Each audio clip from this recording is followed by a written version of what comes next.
Look at that. That's perfect D by the ref, man. Well, maybe so, but that pass is behind him, Dave. Well, because the ref was in front of him. He couldn't lead him. He was going to hit the zebra. You got to throw it. You got to trust the zebra. Trust the zebra to duck and get out of the way. We have Rogers Redding in the booth with us right now, and Rogers is laughing at you already, David. 3 and out for the Cardinals. They'll punt it away. And a fair catch will be made by Stacy Coley. And Miami will have good field position for Brad Kaya's first college outing when the Hurricanes have the ball. The impact players are explosive. Duke Johnson needs 133 yards for 2,000 in his career. Missed a lot of time with a broken ankle last year. Phil Dorsett also coming back from injury. Lorenzo Malden is their leader on defense and a good pass rusher. And Charles Gaines, you saw him return a kick earlier. The good cover cornerback who is a little bit chatty. He'll try to get into the receivers' heads over the course of the night. Brad Kaya, the true freshman, 2 days away from his 19th birthday, completes his first college pass, but he does not gain his first college yard yet, as Stacy Coley is not down behind the line of scrimmage. And Miami's kind of been looking for a quarterback, and they've gone through a lot with injuries, and they've had a transfer come in, and they've got a lot of different looks. But Brad Kaya is going to get the start, 6'4", 218 pounds. True freshman. Came in, he's already lost about 20 pounds. And really, talking to the coaches, he's earned this start. And they have a lot of respect and trust in him. You saw play one, they throw the football. They raved about his maturity and how he grasped the offense. But this is what they'll want to do a lot of over the course of the night, is give it to Duke Johnson. And 3rd and long is coming up. And while Kaya is a talented guy, a highly recruited guy, here's how they wound up with the true freshman starting at quarterback. Ryan Williams, the senior, is the leader of this team. He tore his ACL in the spring. He's working to get back. It was supposed that Kevin Olson would step in, but he's been suspended and remains suspended for a violation of team standards. And then Kaya comes into camp and beats out 5th-year senior Jake Heaps, who transferred in from Kansas after the Jayhawks changed their offensive system. Heaps more of a pro-style quarterback, but Kaya outperformed him in camp and won the starting job, and now will try to convert his first 3rd down. Kaya throws it into the ground and takes a hit. It'll be 3 and out. Well, I think Miami was anticipating blitz coming from Louisville on 3rd down, something their defensive coordinator Todd Grantham likes to do, but they only rushed 4. They moved the pocket. Welcome to college football, Brad Kaya. Clean shot, good football, and that's James Burgess, who is a heat-seeking missile, playing the middle linebacker spot for Louisville on defense. Louisville forces a 3 and out. And as talented as Kaya might be thinking they didn't quite do that at Chaminade High School in West Hills, California. Welcome to the ACC, Pally. Good punt. Runs the receiver back inside his 10. Ty De La Cruz makes the fair catch. Not adhering to the age-old standards of putting your heels on the 10 and not going backwards. A 48-yard punt. Louisville will start keeping its own end.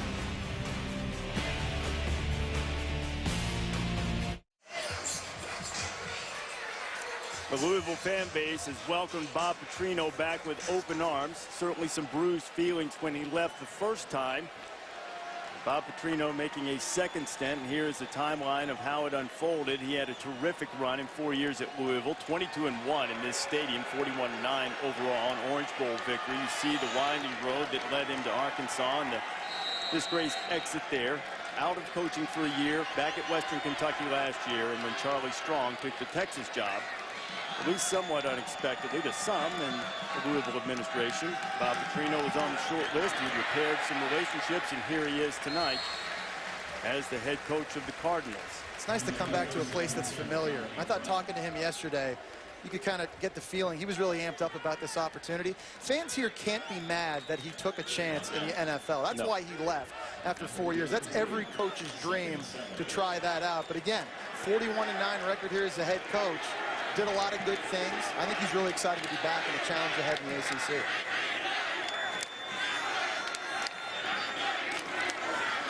Back to the ground.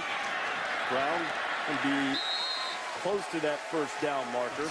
Very close. We'll see exactly where they spot it if they give him enough. But let's be honest about this with Petrino and Louisville. This is a very different job than it was when he took it the first time. Now, he made them a player on the national scene, but by playing in the Atlantic Coast Conference tonight, this is the 4th different conference Louisville has played in the last 11 years.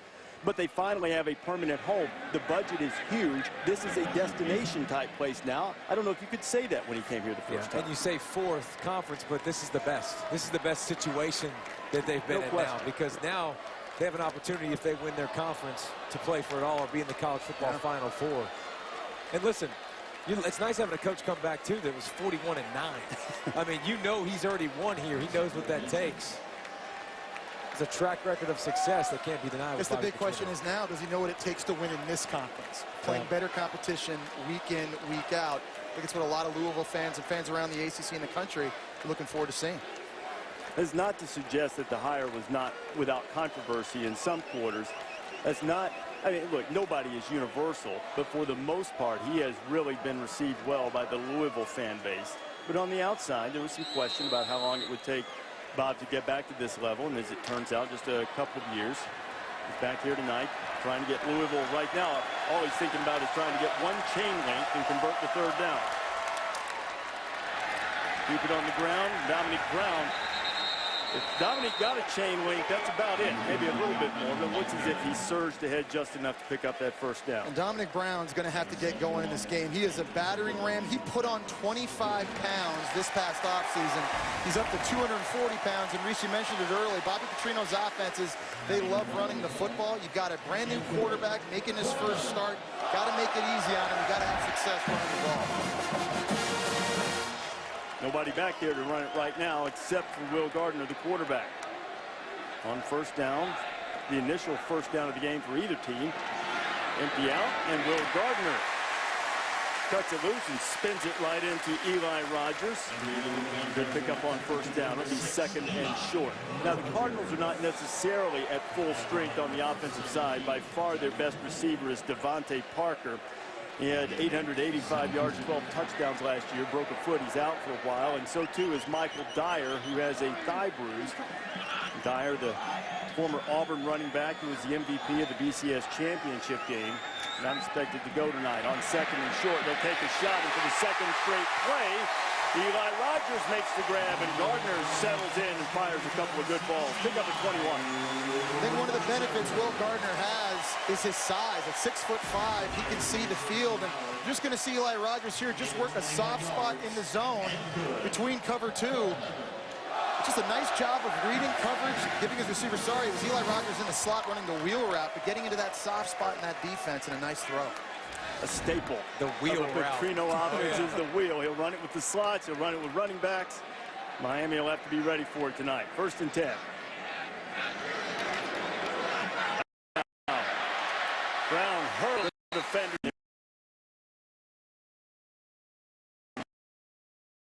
I think it's going to be important. Said the key word, Reese, pressure. To add what you said, David, their defensive line needs to get better against the run, and they've got to find consistent pass rushers. They didn't have that last year either. Whether it's Anthony Chickalo, Tyreek McCord, Quan Muhammad, somebody has got to get pressure right now. Defensive coordinator Mark D'Onofrio, he hasn't been dialing up a lot of blitzes, playing a lot of coverage, but right now, without a pass rush, Will Gardner's just picking them apart. He's getting that ball out of his hands so quick, it really wouldn't matter if you had Julius Peppers on the end. 2nd and 1, rather than taking a shot, there's running for a shot and getting deep into the red zone and close to the 10-yard line is Dominic Brown, and Louisville is threatening big time.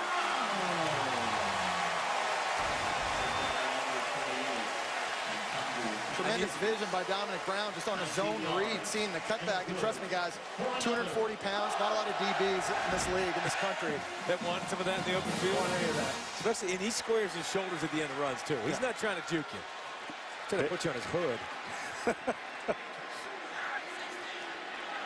Quincy McKinney's on the hood, picked up 19 in his 1st and goal. Might as well give it right back to him. Brown trying to bounce it to the outside, pick up a 3.5, maybe 4, before he's stopped by Trent Harris.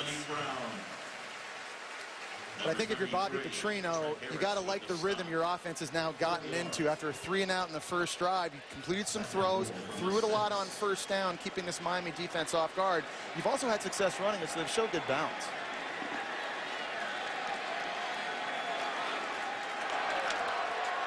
This drive started at the 7-yard line, the 11th play. You see Petrino and his offensive coordinator, Garrett McGee.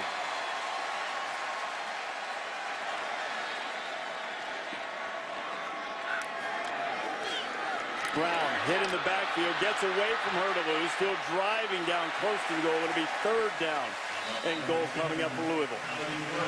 And Hurtaloo had a perfect chance in the backfield. Great job blowing up the center. But you got to wrap up Brown. And that's the thing about Brown. He's 240 pounds. Tough to bring down. This is an area where Louisville struggled a year ago. Yeah. In running the football in power situations, they couldn't line up and physically dominate folks. If you see Brown carrying the football, I'm giving him the ball, letting him go north side. I would run behind Brown. They got a big left tackle, Jamon Brown, who they'll flip sides with. Right now he's on the right-hand side. You see right here their 2 biggest linemen, Jamon Brown and John Miller. That's the strength. 3rd and goal. Gardner rolling. He's got a man in the back of the end zone. He has one in the middle, too. Touchdown, but there's a flag. Making the catch was Charles Stanberry, a freshman out of Montgomery, Alabama, but let's check the flag. Offside. Defense. Number 47. Touchdown.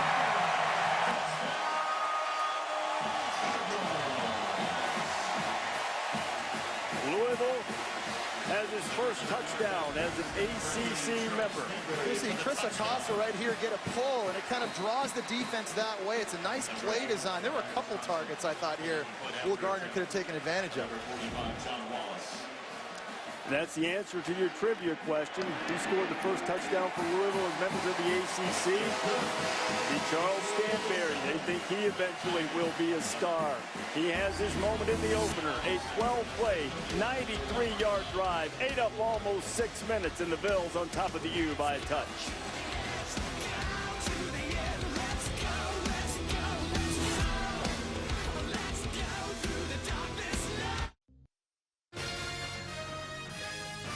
ESPN College Football Primetime is presented by the Quicksilver Card from Capital One.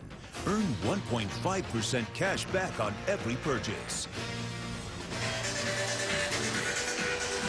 They're back in black, and they're wearing it well here in Louisville opening night. For the Cardinals on Labor Day, ESPN College Football Primetime presented by Capital One, part of Dick's Sporting Goods Kickoff Week. Black helmets are nice. Hey, Pollock, you thought this helmet matchup is as good as we've seen in a while in the uniform watch, right? Solid. I mean, you see some bad helmets. You see some swings and some misses in college football. You didn't like Maryland a couple years ago when they played Miami? I think both these are pretty sweet. No, that was bad. No, that's horrible. Boise's week 1 wasn't great either, the first game we called, but some good lids tonight. Stacy Coley's deep to return the kickoff for Miami. And this speedy sophomore will have it. See if he can find a seam. He's got a little bit of one. Didn't quite squirt through, knocked down at the 31-yard line. That's where the Hurricanes will have it. James Burgess on the stop. Saturday afternoon college football. Why not just dive in the Pac-12 with USC and Stanford, 3:30 Eastern time. Steve Sarkisian's debut was an outstanding one as Cody Kessler looked terrific against Fresno State. Fresno State's one thing, Stanford's quite another. David Shaw and the Cardinal, the reigning Pac-12 champion, will take on SC on ABC Saturday. And Coley, a little bit dinged up, hopefully just had the wind knocked out of him. He's a big part of the offense. He was favoring his shoulder. The quick completion to Braxton Berrios, and the freshman makes a grab, but he's knocked down by Andrew Johnson. There's some thumping going on in this game. Take a look back at this return by Coley. Boom! Burgess again. You saw him hit Brad Kaya earlier in the game. I'm telling you guys, this guy's got a radar in his helmet. I don't know how he finds the ball the way he does. He delivers a whooping. Burgess is from Homestead, Florida, and there's Coley. Still a little shaken up. Louisville has recruited extensively in the state of Florida. 33 kids on their roster from the state, 15 or so from the greater Miami area. Here's Duke Johnson. Not much running room for the Duke. It'll be 3rd and long. But that's a name we need to hear a lot. Yeah. And he's been banged up the last couple years, and you probably want to limit his touches too much, but he's so dynamic, catching the ball, running the ball. Duke needs to be the central focus of this offense. And David, I don't think you need to overthink things if you're offensive coordinator James Coley either. I mean, you got a true freshman making his first start here on the road. Find easy ways and simple ways to get the ball in the hands of your playmakers. It's not just Johnson. They got a lot of speed at wide receiver. They got a very good tight end in Clyde Walford. Your quarterback doesn't have to win this game necessarily early. Just make it easy on him. You got to get him in a rhythm. They're trying to heat up the freshman with pressure. He gets rid of it and nowhere close. He was looking for Philip Dorsett. Keith Kelsey was applying the pressure, and Miami's had it twice and gone 3 and out both times. And you go through all this camp, and football's pretty easy. You don't get licked. You don't get hit at all in practice. You start to get in the game. They start bringing the house, and they start doing this over and over. That progression speeds up pretty quickly, and he's got to slow it down and make the throws the coaches have talked about he's made all camp. And guys, that's the second time we've seen very smart hits by these Louisville linebackers. Clean, smart football. They're not launching themselves, trying to get the blow-up shot because they've had the kill shot out there. Very, very smart football so far by Louisville on D. Justin Vogel in punt formation. Vogel, a short, low kick, but he's going to get a great benefit from the roll, and it's going to look like a thing of beauty in the stat boxes. Miami will touch it dead at the 10 after a 56-yard kick. Most of that coming on the roll. Will Gardner threw a touchdown pass to Charles Stanberry the last time Louisville had it. The Cardinals went a long way. We'll see if they can do it again.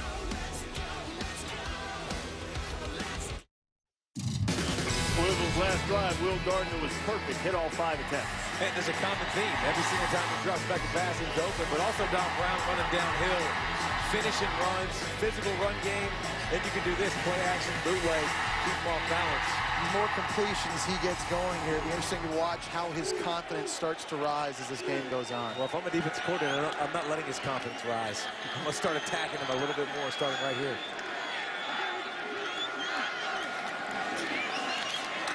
Cardinals giving a little bit of a break to Dominic Brown and running the freshman L.J. Scott. It'll be 2nd down and long. And David, you think this is an important series for defensive coordinator Mark D'Onofrio? Yeah, I don't think you can let any quarterback sit back in the pocket and play zone. Now listen, I understand. Remember, this game was played in December, and they played man. They tried to press these receivers, and it turned out really ugly for Miami. But this is a different year. And the strength of Miami's defense is their secondary. You have to be able to play man coverage. You have to be able to blitz and put some pressure on the quarterback. 2nd and 11. Scott, one of the top backs out of Ohio. David, the reason they got... That was Brown, I believe. Sorry, Jesse. The reason they got gashed last year, guys, Devontae Parker was on the field. Yeah. I mean, he was a problem. He had 9 catches for $142 and a touch.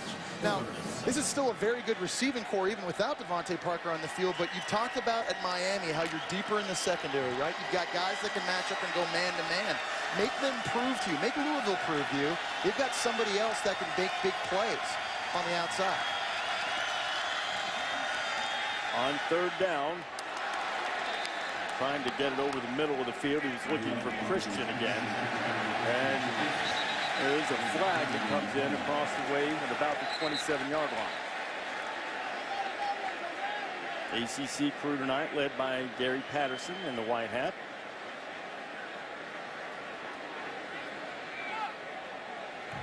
Dead ball, personal foul. Number 12 on the offense. That'll be half the distance to the goal. 4th down. Ty Dela Cruz was the one caught for the personal foul, much to the chagrin of his head coach. Dela Cruz, a veteran player, senior.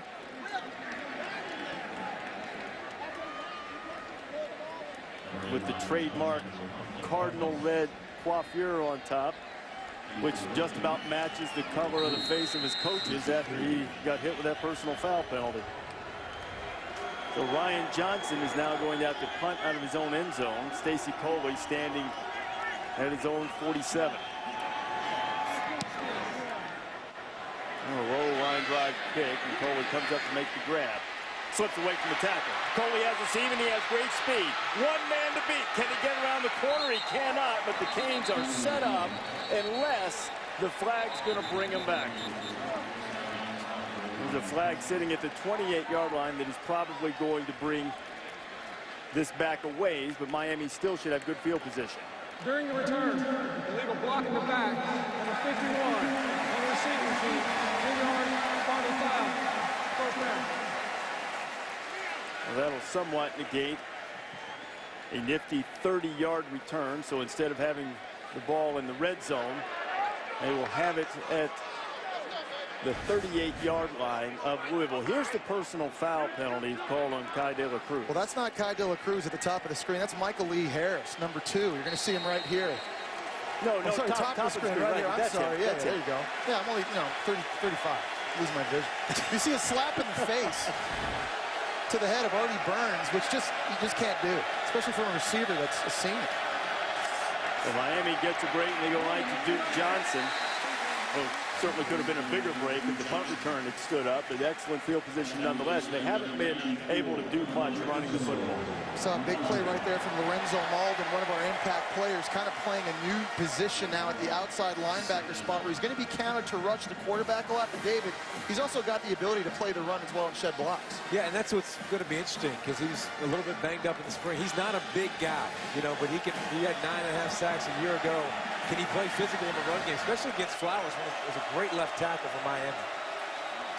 Try to get Duke on the edge. A lot of black jerseys over there, nowhere to go, and it's 3rd and long. The thing that still stands out about this defense to me, and I think, David, you just pointed out too, a lot of speed. And Miami loves the outside zone run plays, trying to get Duke Johnson to the perimeter, but this Louisville defense for years now, whether it was under Charlie Strong or now under Todd Grantham, these guys can run sideline to sideline. So huge down again. We talked about how this defense likes the pressure on 3rd down. Each of the last 2 3rd downs, they've gotten to Brad Kai and popped him. Brad Kai here has to have a plan. He's got to anticipate pressure and know where he's going with the football. Louisville led the nation in 3rd down defense last year, and in total defense for that matter. Tried to surprise him, keeping it on the ground with Johnson, and he gets down to the 33. He'll be about 5 yards short of the first down. Now the question becomes what you think about the range of your field goal kicker. The wind is blowing in that direction, which would give Matt Gudis a little more leg. His career long is 49. But the offense is staying out there right now. You think with that run, maybe you try to surprise him, get 4 or 5 yards, and just make this 4th down a little easier. 4th down and 5. Inside the 35, not much to be gained from punting right at the edge of Gudis' range. Golden thinks.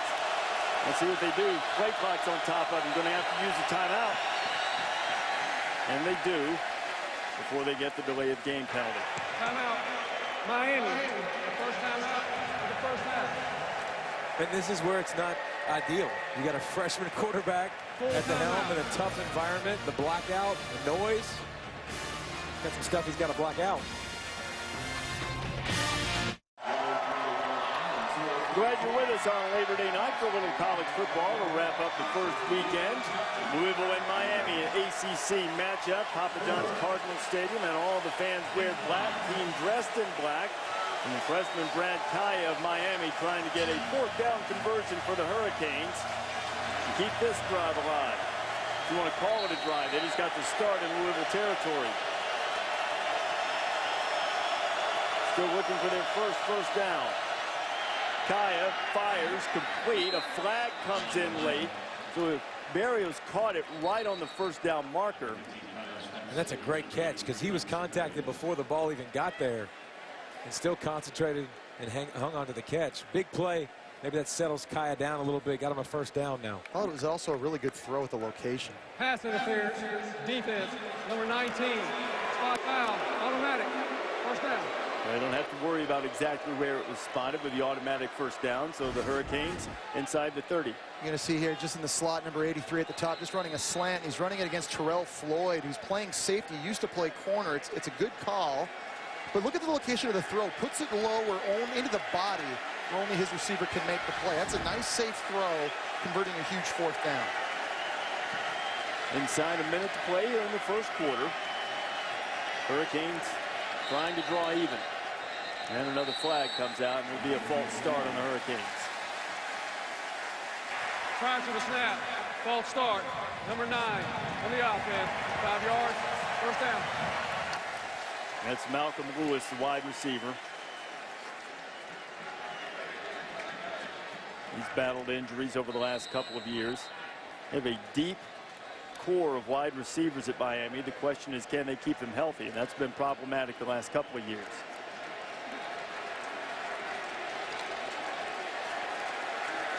Just over a half minute to play in the first quarter. It's a first down play. Back to the ground with Duke Johnson, and Duke's going to be hit in the backfield, and Louisville throwing Miami in reverse. Lorenzo Malden making the stop. He's got tremendous blitz, tremendous get-off off the line of scrimmage, and he's a problem right now for this Miami offensive line. They're going to have to discuss and find ways to get him neutralized. He's been living in the backfield so far in this game.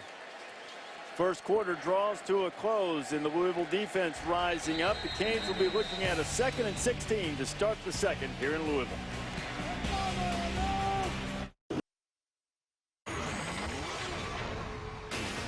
The ACC on ESPN, Papa John's Cardinal Stadium in Louisville, just about set to start the second quarter, where Louisville is definitely most proud to be members of the ACC. Their first game is in football as members of the Atlantic Coast Conference.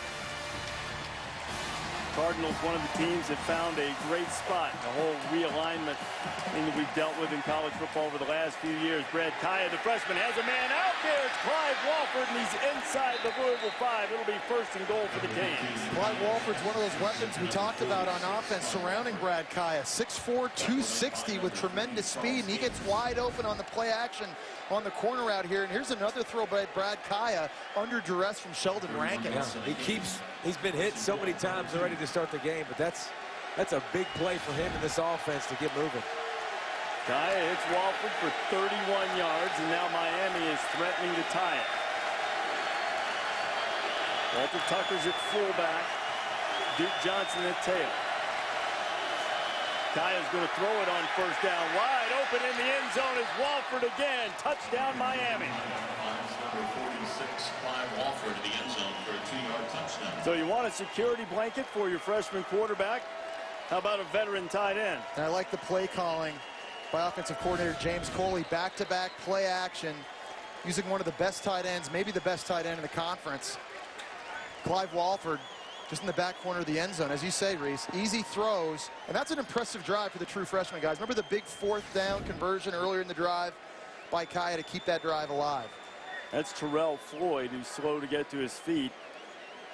Floyd, a veteran defensive back for Miami, who are awaiting the extra point for the Hurricanes after the touchdown. And we're pleased to be joined here in the broadcast booth tonight by Louisville Athletic Director Tom Jurich. And Tom, this is an important night for Louisville. You guys are playing in your 4th different conference in the last 11 years. Obviously, this is the permanent one now.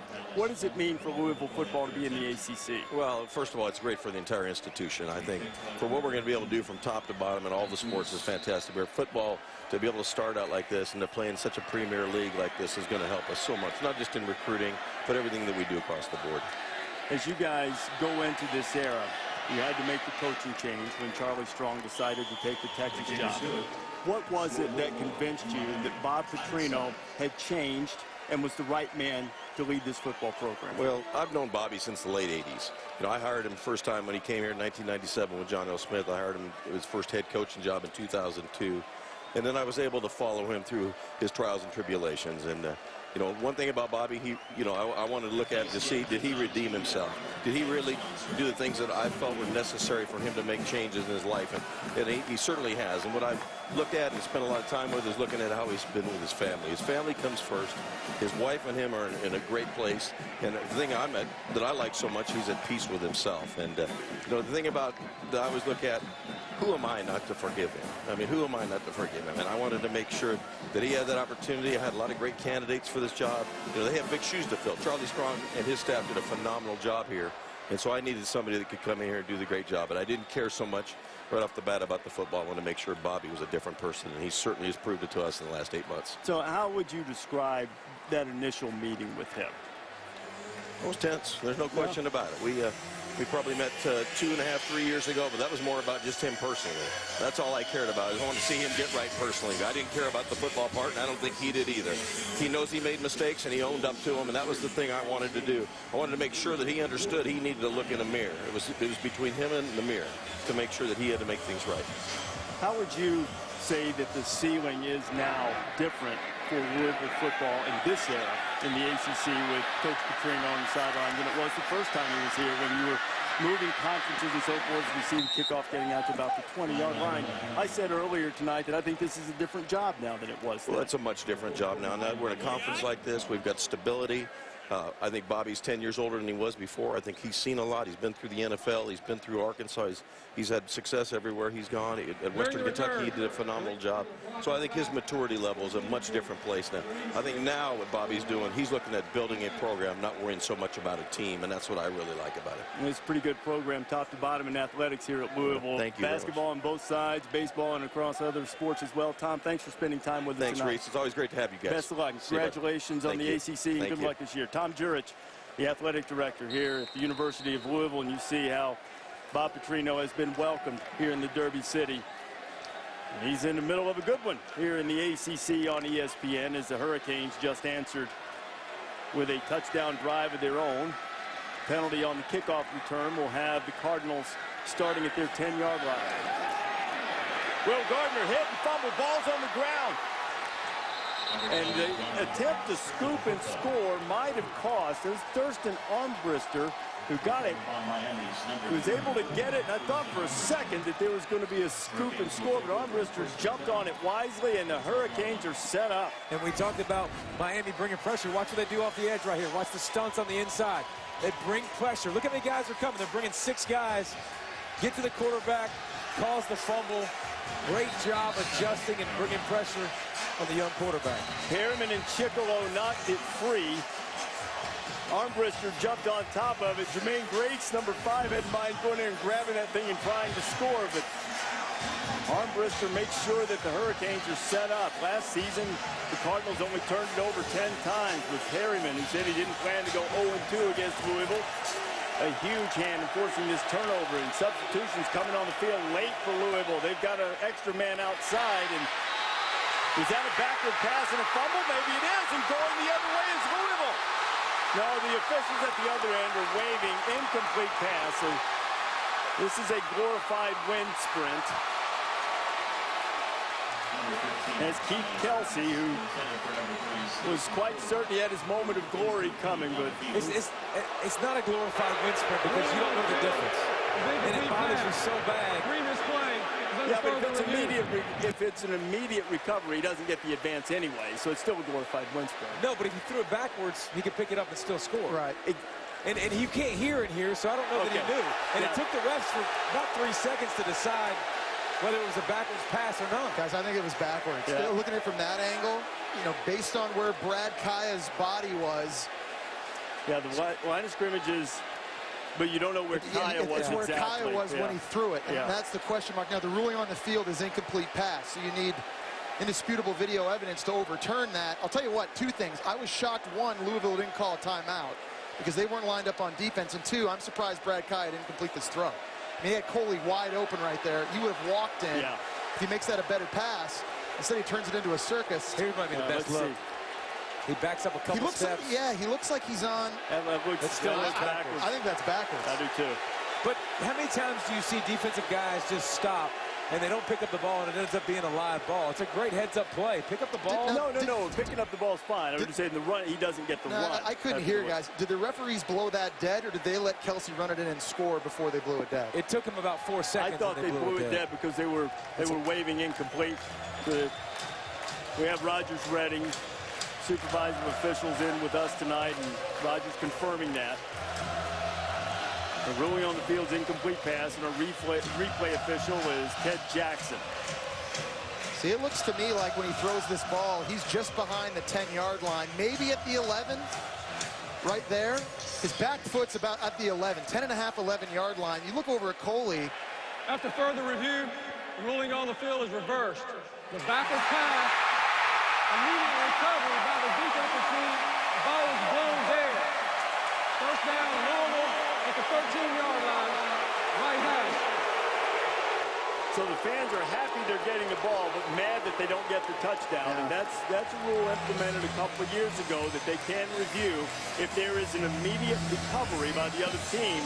They get possession of the ball, even if it was blown dead, but they cannot advance it, which they did. This is the best angle you're seeing right here. And that was the right call to overturn that. And, guys, what a blown opportunity by Miami. A play right after they force a fumble on Will Gardner, a mistake by one quarterback making his first start, and the other true freshman making his first start makes a bad play. And I love the call by the refs because so many times it's a cop-out and they say the call stands. That was close, but you could tell it still went behind the line of scrimmage a little bit. It's a great job by the referees. Well, some of the Louisville fans might say they would have preferred them to let the play go.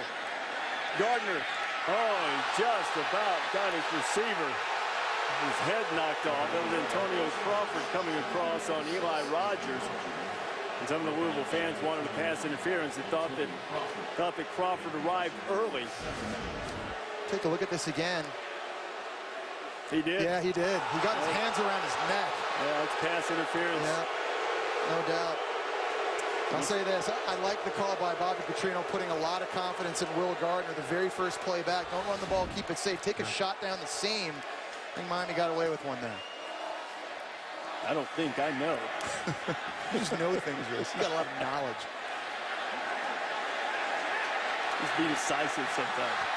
Get it off just before the play clock expires. Gardner has a wide open receiver. And the catch, but closing quickly was Deion Bush to make the tackle. We see where Brown is marked down, Dominic Brown. I feel like Louisville's had their most success tonight throwing it over the middle, but also when they've spread the field too. You know, guys, they've had a lot of empty formations without running backs in the backfield. And I think for a young quarterback, that's a good thing. When you can spread out the field, it's easier as a quarterback, especially if you're 6'5", to see where the pressures are coming from because guys are spread out wider. You can read coverages a little bit easier. Catch completion and a first down. They're going to have a review to try to find the spot and make sure it was indeed a first down. While they sort that out, we'll go to break. Back to Louisville after this. After review, the spot was changed. You see where Dominic Brown, after catching the pass from Will Gardner, went down short of the line to gain. They marked it about a yard ahead, so after review, they determined that Louisville is short of the first down. It's third and about a half yard to go, tied at 7. The fans did not react favorably to that, so if I were Gary Patterson and the rest of his crew, I wouldn't be holding my breath waiting on any invitations to any derby parties next May. No, and it's still technically week 1. And you can see the last 3 or 4 plays here, the refs, they got some ironing out to do. No mint juleps? Only at the derby, my friend. But the important thing is replay is in position to get calls right, and this is the right thing. Yeah. They've spotted it at the right place, so third and a short 1. And Brown gets knocked down. It looked as if he was going to get the first down easily, but Denzel Perryman turned him back. And he's a great football player. He does a great job attacking. Watch 52, Perryman in the middle of the screen. Watch him attack. Look at him come downhill. Do a great job finding Brown. And again, Brown's 240 pounds. You also got to get him to the ground. It's a great tackle. He's hard to block, and he's low to the ground at 6 feet tall. He slips blocks, he finds the football. Heart and soul of his defense. He put his grade into the NFL last year. They gave him a 3rd-round grade. So he decided to come back, and that was huge for this Miami defense. As you remember, they played bad defense really the last 3 years. Getting him back was big, and that's short. And so when you wonder, now obviously on a first down call, you know why, but a lot of times you wonder about the importance of the spot. How important was that overturn of the spot now? We have a 4th. Bobby's first big decision, huh? Well, he's an offensive guy at Hurt. He likes his defense, apparently a lot. They do a lot of gambling in this town on horse races, and Bobby's going to gamble on his horse. A lot of guys lined up to the left, unbalanced. The flag flies. The first down is picked up easily by Brown. Well, let's see what the flag is. sitting right at the line of scrimmage.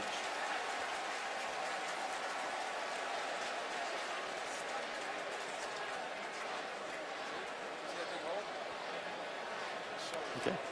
I think Miami might have lined up in the neutral zone. Defense. A penalty decline. First down. We saw Patterson counting off the yards and basically saying same thing. Wound up about the same spot as the penalty would. Yeah, and Miami's defense has to be more alert. Look, you got 1, 2, 3, 4, 5 guys and a fullback right here offset. Look at this gap right here. Somebody's got to be in the gap. The defensive line has to slide over. Makes it way too simple on Louisville. On first down, Gardner avoids some trouble and gets it out and completes it to Kai De La Cruz. You got to wonder, talking about Will Gardner, how much pressure he's feeling when you replace a legend like Teddy Bridgewater here at Louisville. The guy's a first-round pick. Now you're Will Gardner. You're a captain. You're playing at home. It's your first striker on national television. The last time that you played this team, you watched Teddy Bridgewater throw for 447 on it. So it's easy to want to come out here and be perfect and make every single throw. Guys, so far, I've been pretty impressed with him. The decisions he's made, with the exception of the fumble in his own end, he's been pretty good, taking what the defense has given him. He's at 7 of 11 for 65 yards. Brown back to the ground. He knocked down just a little short of the first down. Another third down coming for the Cards. We've got a Hurricane slow to get up. That's Calvin Hurtaloo. We'll check on him in a moment. Jesse was talking about Teddy Bridgewater and what a remarkable career it was for him as a Louisville Cardinal, and he's doing well in his first season at Minnesota so far. You spent some time with him in the film room when we were here last year, and you came away really impressed. It was unbelievable with how quickly he can dissect things. And yeah. I mean, the one thing about Teddy Bridgewater, you can talk about accuracy. We had all the chance of us to watch him play a lot, but in the film room, he was off the charts in terms of understanding defense. His coaching staff and Sean Watson, their coordinator, did a great job with him. And Will Gardner now getting a chance to play with for one of the best in Bobby Petrino, and it looks like he's pretty dialed into this offense, what they're running. Hurricane staff out checking on Hurtaloo. We'll come back after this. ESPN College Football Primetime is brought to you by Alexander and the Terrible, Horrible, No Good, Very Bad Day in theaters October 10th. And Chick-fil-A. We didn't invent the chicken, just the chicken sandwich. Muhammad Ali Center open here in Louisville, and the greatest bears witness over the Cardinal weight room too. The fight is won or lost far away from witnesses, behind the lines, in the gym, and out there on the road long before I dance under those lights. Muhammad Ali from here in Louisville inspiring the Cardinals, and tonight Bobby Petrino's team getting to dance under these lights, trying to convert a 3rd and 1. Play fake from Gardner. Chickolo had a shot at Gardner and couldn't pull him down, and Gardner gets across the marker and picks up the first down. Ufamba Kamalu was also after. There's that mobility we talked about with Gardner. It's very rare a 6'5" quarterback can run a 4.55 40. Breaks an arm tackle. There's a face mask there. I think they got away with also. It looks like Cortell Jenkins, the true freshman, grabbed on the face mask, but nice job by the young quarterback, making a good decision tucking the ball. Gardner firing underneath. The ball is not free. It'll be 2nd and 10. Samantha, what do you have on Hurtaloo? Reese athletic trainers are still working on that right leg, but it doesn't look good. They had him stand up and try to walk. He was walking very gingerly, couldn't put any pressure on that right foot. I'll keep an eye on it for you. All right, Samantha. Hurtaloo was a junior college guy who recruited by several, but saw a pressing need at Miami. Thought he would get a chance to play quickly, and he has. We hope he's okay. As Gardner fires short and complete, about 4 yards short of a first down. James Quick, the Louisville native, making the catch. And Sam, that's big, because with that injury to Hurtaloo, Cortell Jenkins, a true freshman, has been playing. And we talked about how this defensive line needs to be a lot better this year. There are a lot of young guys out there right now on the field rotating in and out, not very experienced in this game. Louisville's 3 for 6 on 3rd down tonight. Gardner another opportunity.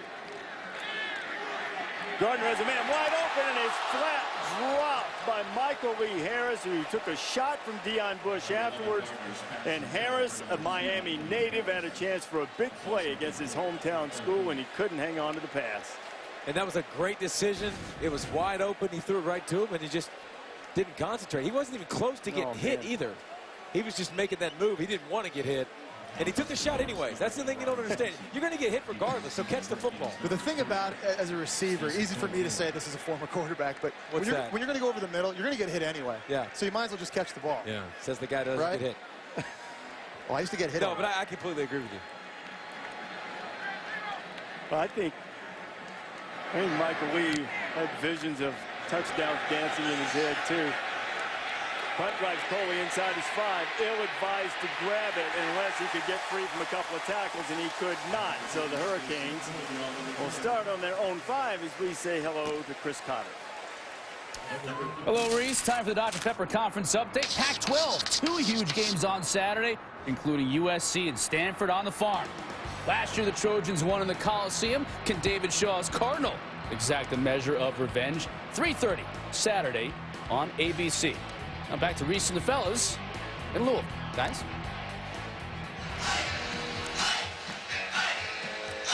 All right, Chris. Hurricanes going to start deep in their own end at the 5.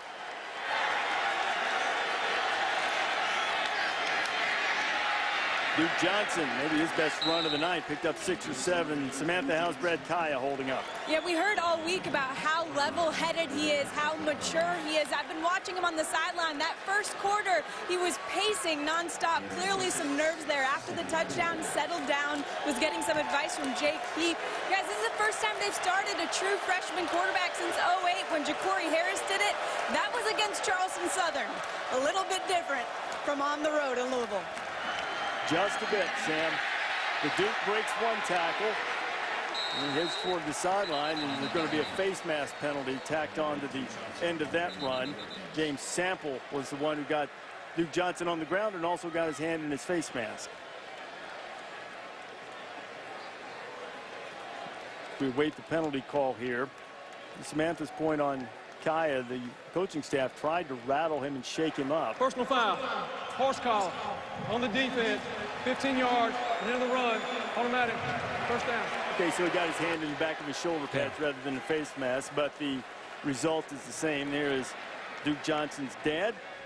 Mom looks fired up about that horse collar. How about this defensive front for Louisville? They're placing 5 of 7 guys from last year. A lot of inexperience. They're owning the line of scrimmage. Remember, Duke Johnson, this is one of the best playmakers in college football. No space to run hard. He had to make something happen then. This is an excellent defensive year going without Marcus Smith this year as Duke Johnson breaks into the secondary. Johnson eludes another tackler. Now he's in the Louisville territory and gets all the way down to 45.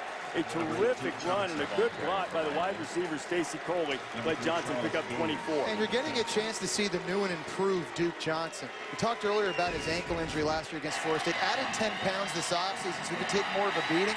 But he still has that speed.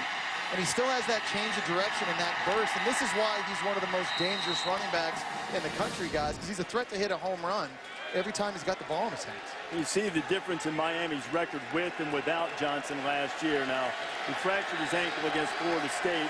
That wasn't going to change because he played, but they struggled down the stretch. Now the freshman Joseph Yearby is giving Johnson a break, and he has the football, and he's going to the outside, and the flag's going to fly in here. Charles Gaines makes the stop. The way that flew in, it looks like a hold. Holding. Number 46 on the offense. 10 yards, previous spot, first down. Clive Walford had a touchdown. Now he's got a holding penalty. You know, and I think as we talk about Duke Johnson, it's important that he takes care of himself, but I think it's up to the coaching staff as well. And I think they do have to do a good job. You just saw Joe Yearby with the ball right there, the true freshman. They have to spell him. They have to have different personnel packages. No doubt when they get into tight games, number 8's got to tote the rock. Yeah. But you do have to be smart, I think, as a coaching staff, spelling them a little bit and giving Joe Yearby and Gus Edwards, their sophomores, some added carries. Take the load off his back.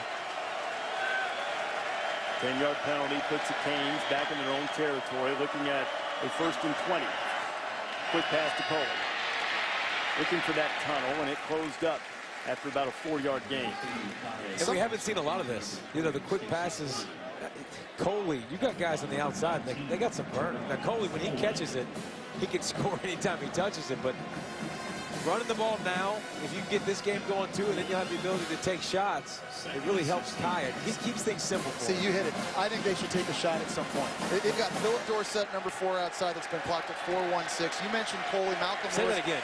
4.16, people at home. And you've got to take a shot at some point. You've got to give him a chance. Everything they've thrown so far has been safe with the exception of the one corner to Clive Walford. Let the true freshman quarterback air it out. Timeout. Miami uses its second timeout of the half to try to come up with a little something in 2nd and 16. And will they follow Jesse Palmer's advice and try to take the top off with Philip Dorsett? You'll see when we come back to Louisville.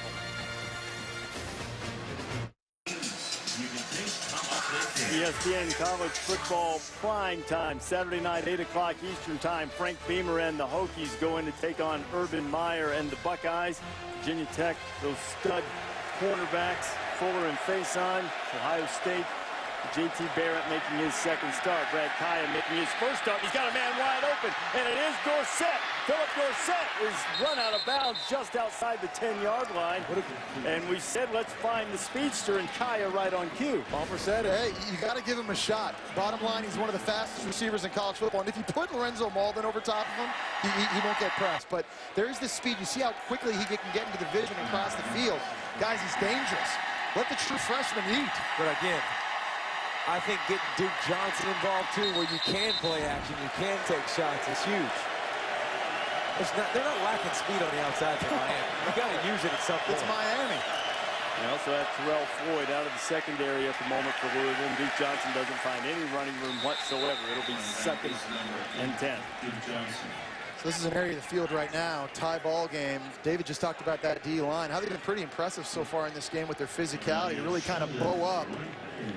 Remember, last time Miami got down in this area, there was the mistake by Kai on the lateral that forced a turnover. So Sheldon Rankins, a guy that added some weight this offseason. You got Lorenzo Malden. There's a lot of dudes on this defense. The defensive coordinator, Todd Grantham, can dial up from all over the joint.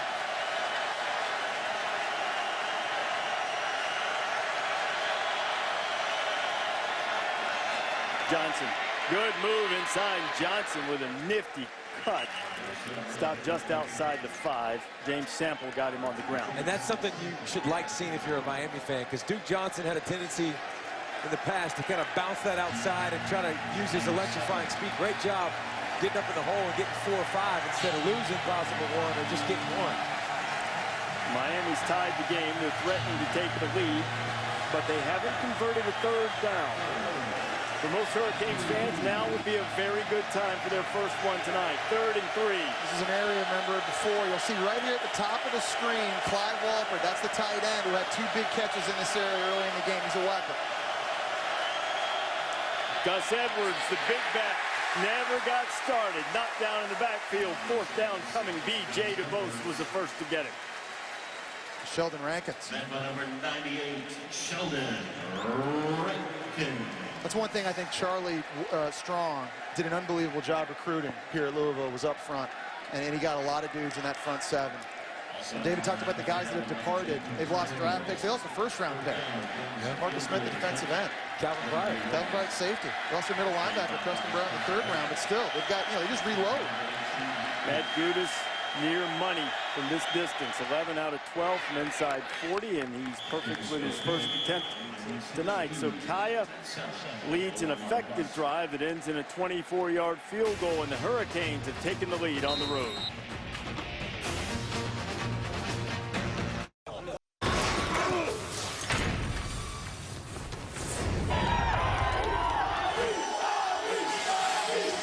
Return engagement for Bobby Petrino as head coach of Louisville. They were chanting his name, and they were familiar with this.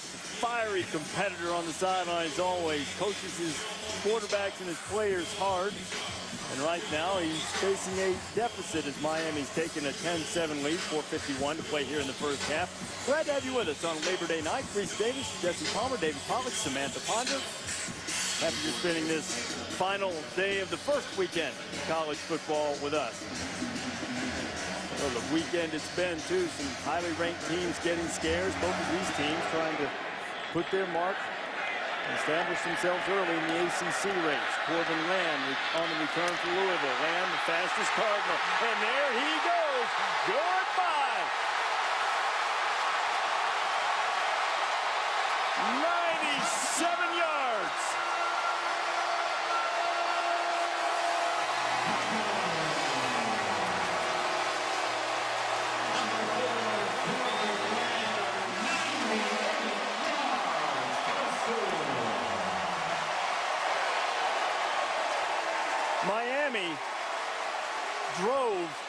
a long, long time, more than 90 yards, and got a field goal. Louisville answered in much quicker fashion with Corbin Lamb. Much to the dismay of the Cane fans who made the trip.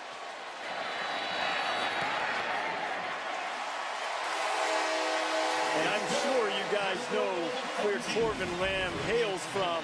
He's a Miami kid scoring against the Canes. He gets a nice block from Kai de la Cruz, number 12, out in front as well. So getting some atonement for that earlier personal foul, but that's just way too much speed.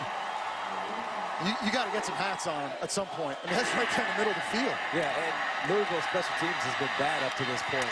Calling a fair catch inside their 5. Their field position has been terrible. Corbin Lamb, they said yesterday, it's their three-point shooter. Yeah.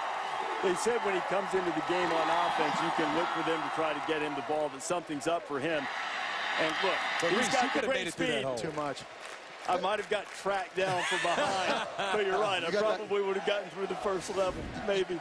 It was very well blocked. That almost was as easy as Todd Gurley's kick return touchdown that we saw against Clemson. Which one was easier? Gurley's. I think was. Gurley didn't turn until he got to the 50. Yeah. He kind of veered.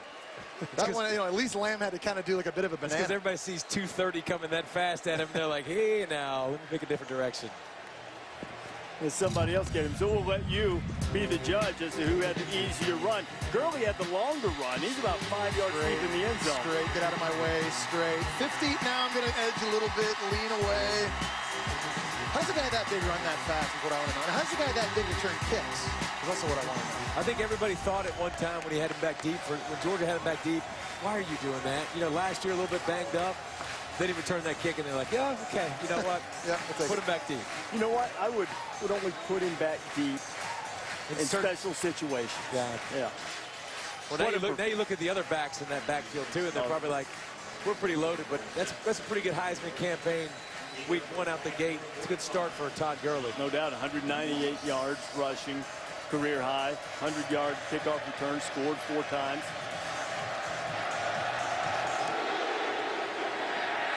So look at Georgia, a little bit different light as the kickoff goes out of the end zone, and the Canes will start on the 25 in the blink of a Corbin Lamb run down by 4. Monday Night Football kicks off the opening week with a doubleheader starting at 10 after 7 with the Giants taking on the Lions. That'll be followed at 10:20 Eastern Time.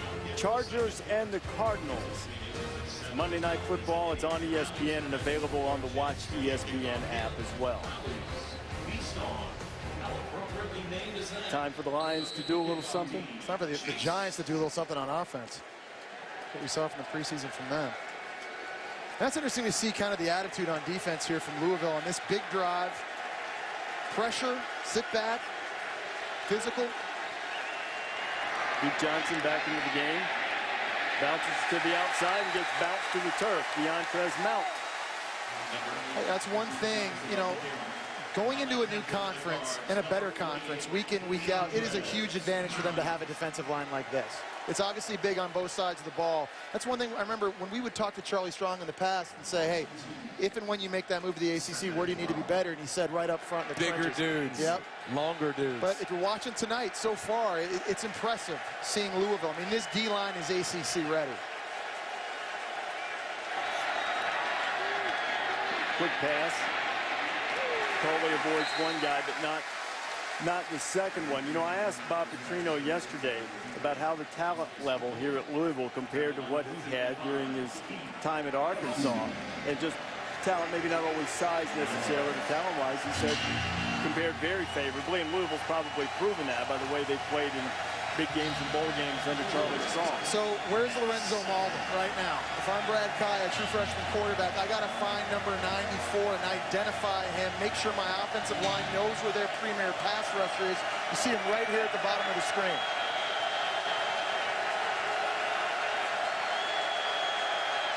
Show blitz.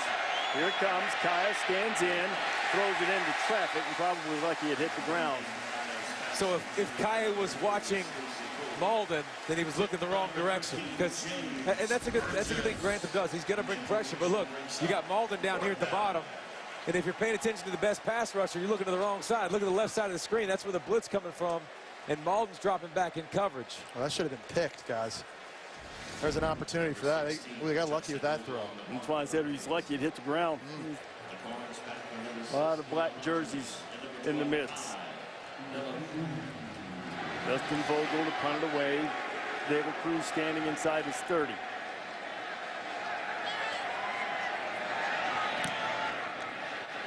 Vogel gets off a kick that'll drive David Cruz inside the 25. Big hit there. And the flag comes down as Big illegal hit. big hit nonetheless.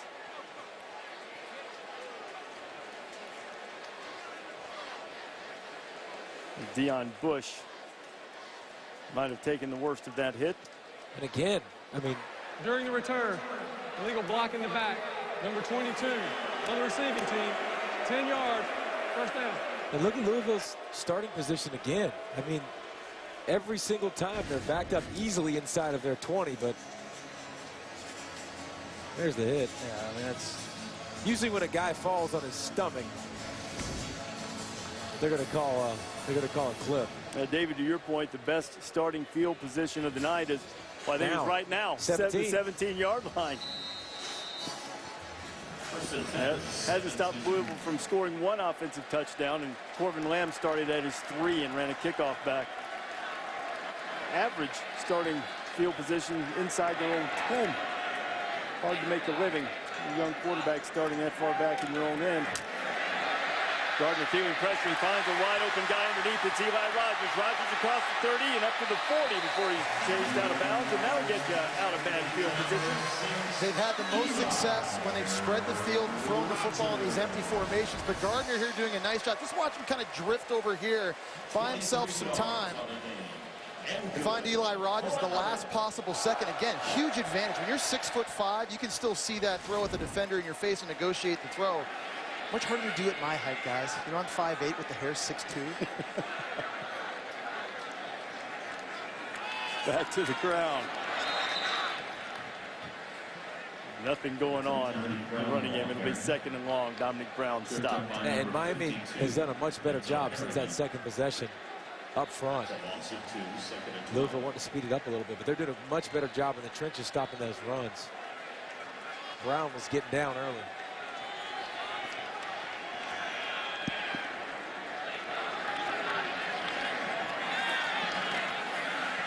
A lot of time for Gardner, now a lot of room. He's got pretty good speed, but he wisely gets down. Now, Perriman came in there late. I mean, late in the play. I don't think it was late as in a penalty. I don't either. I think that's okay because he was coming in full bore, and that was a late slide by Gardner. That's why the fans reacted. And he's 6'5". Yeah. So it's harder to takes a while. Yeah, it takes a while to get there. He's going to have to learn. Now, listen, Teddy Bridgewater was not a good slider at all. That was probably the worst part of his game. Well, Gardner's going to have to learn to get down early. The best development for Miami is 3 guys hit him, which means 3 guys were covering the middle of the field where Louisville's been wearing out the middle of the field with so much success. See if they bring pressure this time. There's some man-to-man coverage, it looks like. Oh, they're back up. Third down and right through the hands. De La Cruz. It was a little hot, a little high. It'll be 4th down and 7. Jamal Carter was there for the Canes.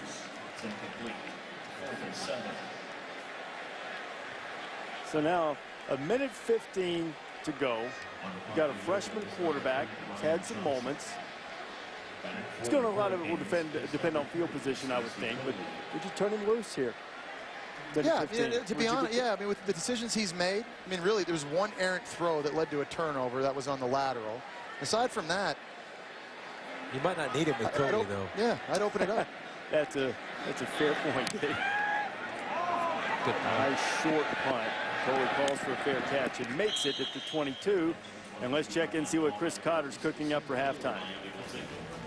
All right, Reese, coming up at the half, Mayday, and Coach Holtz will join me. Bad news for Texas and David Ash. More concussion-like symptoms, so we'll update you there. Also, Bryce Petty has a little bit of a back issue, although it seems like it might not prevent him from playing this weekend. And speaking of this weekend, some big games, including the end of an era in South Bend. We'll preview that coming up at the half, Reese. All right, Chris, look forward to hearing from you, Mark, and Lou. And 1 minute, 7 seconds of game time. Miami has it on its own 22. Hurricanes trailing 14-10 here on Labor Day night. The maiden voyage for the Cardinals as an ACC football program. Kaya, little boot. Puts it out complete. Gets it to his running back, Yearby. There's a flag down the field as we take a look. Duke Johnson been relatively quiet tonight. Well, that's where this offense starts. You got to give him as many touches as you can. He's electrifying a home run hitter. But where do you want him to go? I mean, Louisville did a great job up front getting penetration. And you don't see many holes for him to get up in there and make yards. No, and these last couple of plays you're seeing has been the most impressive thing to me from Louisville's defense. They like those outside stretch zone plays, and Louisville's done a good job setting the edge outside. And again, you saw in that last play, too, tremendous speed from Louisville. They're not easy to run away from sideline to sideline. In fact, watching this, I got to think this is going to be one of the faster defenses in the ACC. I believe they must have decided there was no foul and picked up the flag. And Miami is not in any great hurry, the young quarterback, but Louisville would like to have another shot at it. So on third down, the Cardinals call timeout. Sheldon Rankins is having a day right now. He's having his way up front. He's eating. Yeah, he is. So 31 seconds to go. Third down and 5. Facing the Hurricanes right now. What do you make of what you've seen so far? First game for Bob Petrino as the coach here at Louisville for a second time, and Miami in a very important season for them. Well, you know, I think like we said at the start of the game, which quarterback outplays the other one? You got two guys very inexperienced. Certainly both young guys have had their moments. There have also been some critical errors on both sides as well. I've been a little surprised in a good way with Miami's defense. I think they've played well. Louisville, I think I expected to be as dominant as they were up front on that side. I think that's the takeaway so far is a little bit of defense. And there's been some mistakes on offense, and there's been a special teams play that led to 7. But defensively, some hitting, some tackling. Good play up front by both defensive lines. So with 31 seconds to go, Brad Kaya, see if he can move the sticks and keep Louisville from getting it back. Cardinals have a couple of timeouts. If Canes don't get it, assuming it's not just an incomplete pass to stop the clock, they would go, and it was almost intercepted, but the clock will stop with 26 seconds to go. Kaya took a hit. Lorenzo Malden was applying the pressure. And that's a familiar spot for Kaya this first half. He's been hit a lot, but you can't make this mistake either. On 3rd and 5, you see him back in the pocket. Look at the pressure that's coming from Louisville. Great job, but where the ball was thrown, this isn't acceptable. This has to be towards the sidelines, and it's an incompletion or your guy has a chance to catch it with 26 seconds left in the half. And I think the problem there, David, was he couldn't step up into the throw. He didn't have a chance to step forward. Punt gets away. De La Cruz fair catch at the 26-yard line, so now 19 seconds to go. Let's see how aggressive Petrino is with Will Gardner in his first start. Saturday afternoon, college football from the Pac-12 on ABC. USC and Stanford. I'm waiting a lot of time. You play 9 conference games, you're going to get a doozy in the early part. We'll get it in September as Sarkisian and Shaw square off. The new look offense for USC. Only ran 101 plays, you know, no biggie week 1.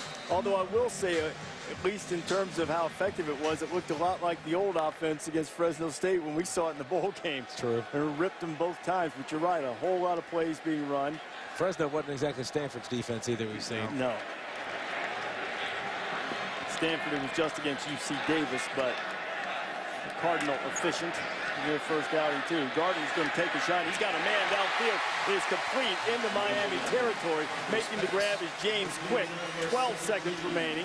Louisville still has a couple of timeouts. Pick up at 25. There's an idea right there of the arm strength from Will Gardner. That thing was a laser. And again, over the middle of the field. That's where they've done the damage tonight in the pass game. So Louisville uses one of those timeouts, even though the clock was going to stop to move the chains. Young quarterback. Now make the mistake here and take advantage, because one more completion, another timeout, and you at least have a shot at a field goal. Yeah, and you see coaches all the time hold timeouts, and there's 13 seconds left or 12 seconds left. Use it. You're probably not going to be able to run 3 plays anyways. So get him composed, get him caught on the sidelines. I think what you have to like about Bobby Petrino is this guy right here, John Wallace. He's a really good kicker. Last year was 1 shy of setting the Louisville record, tying the Louisville record. So this is a guy that has a lot of range, very, very accurate. Feel good if you're Bobby Petrino, and I think if you're Will Gardner right now, a quarterback, you just need to get him in range. Well, where they need to get the ball, range on this end of the field with the wind at his back is the 31. He was making them from about 48 in warm-ups. His career long is 45, but there's pretty good breeze going in this direction, so the Cardinals need to pick up about 18 yards to feel like they've given Wallace a good shot. Gardner gets away, and he goes down, and he's sacked. 6 seconds to go. Ufamba Kamalu was the first guy to get there, and Louisville will use its final timeout, and now all of that field goal discussion has been rendered moot, and they'll try, in all likelihood, to throw it just as far as Gardner can. We talked about how Miami had to generate a pass rush this year. Haven't always seen it tonight, but that was a very opportune time for Ufamba Kamalu to win a one-on-one matchup at the line of scrimmage and make a huge play. Somebody has to be a dominant passer. We were talking about this today, David. Back in the day when Miami was rolling, they had some dudes up there now. No, they did. And you've seen it. You've seen it a couple times. You've seen Chicolo do it. You've seen Kamala do it. Last year, it was bad. I mean, it was. They were 10th in the ACC in sacks. Yeah, and it's also, once you do that, too, you get to the quarterback and then you get fumbles and create more turnovers, which the last 2 seasons hasn't been a strength of this defense either. You know, Chicolo is now a senior, and when he arrived with all the hype out of high school, it was thought that perhaps he could be that type of guy, but Chicolo's battled a lot of injuries over his career, pretty healthy right now. Been able to get a little bit of a pass rush. Gardner holding it and looking for some way to unload it, and then he didn't, and Denzel Perryman was there. So not exactly the flurry to the end of the first half that Louisville was hoping for. And Miami hangs in there, and the Canes will get it first to start the second half, trailing 14-10. And Brad Kaya's first start, 2 days shy of his 19th birthday, and Kaya's kept his composure under difficult circumstances tonight. Has his team in the game as we go down to the field in Samantha Ponder. Coach, we talked about your confidence in your quarterback coming into this game. What's your assessment of how he's done so far? Well, I think he's done a good job. You know, he had the one fumble where he needs to learn how to get the ball pressed against his body, but he came back from that. He's competing really hard. We've seen some of your passion out there in the first half that we're used to. What's your biggest source of frustration going into the second half? Oh, I'm not frustrated. We're 14-10. Our guys are playing hard. We just got to not make mistakes. We're making some mistakes in special teams that are really hurting us. Appreciate it, Coach. Thanks. Also made a big play in special teams, and because of that, the Cardinals have a 14-10 lead at the break. Time to go to the studio now. Chris Cotter and the Hall of Famers, Mark May and Lou Holtz. Take it away, Chris.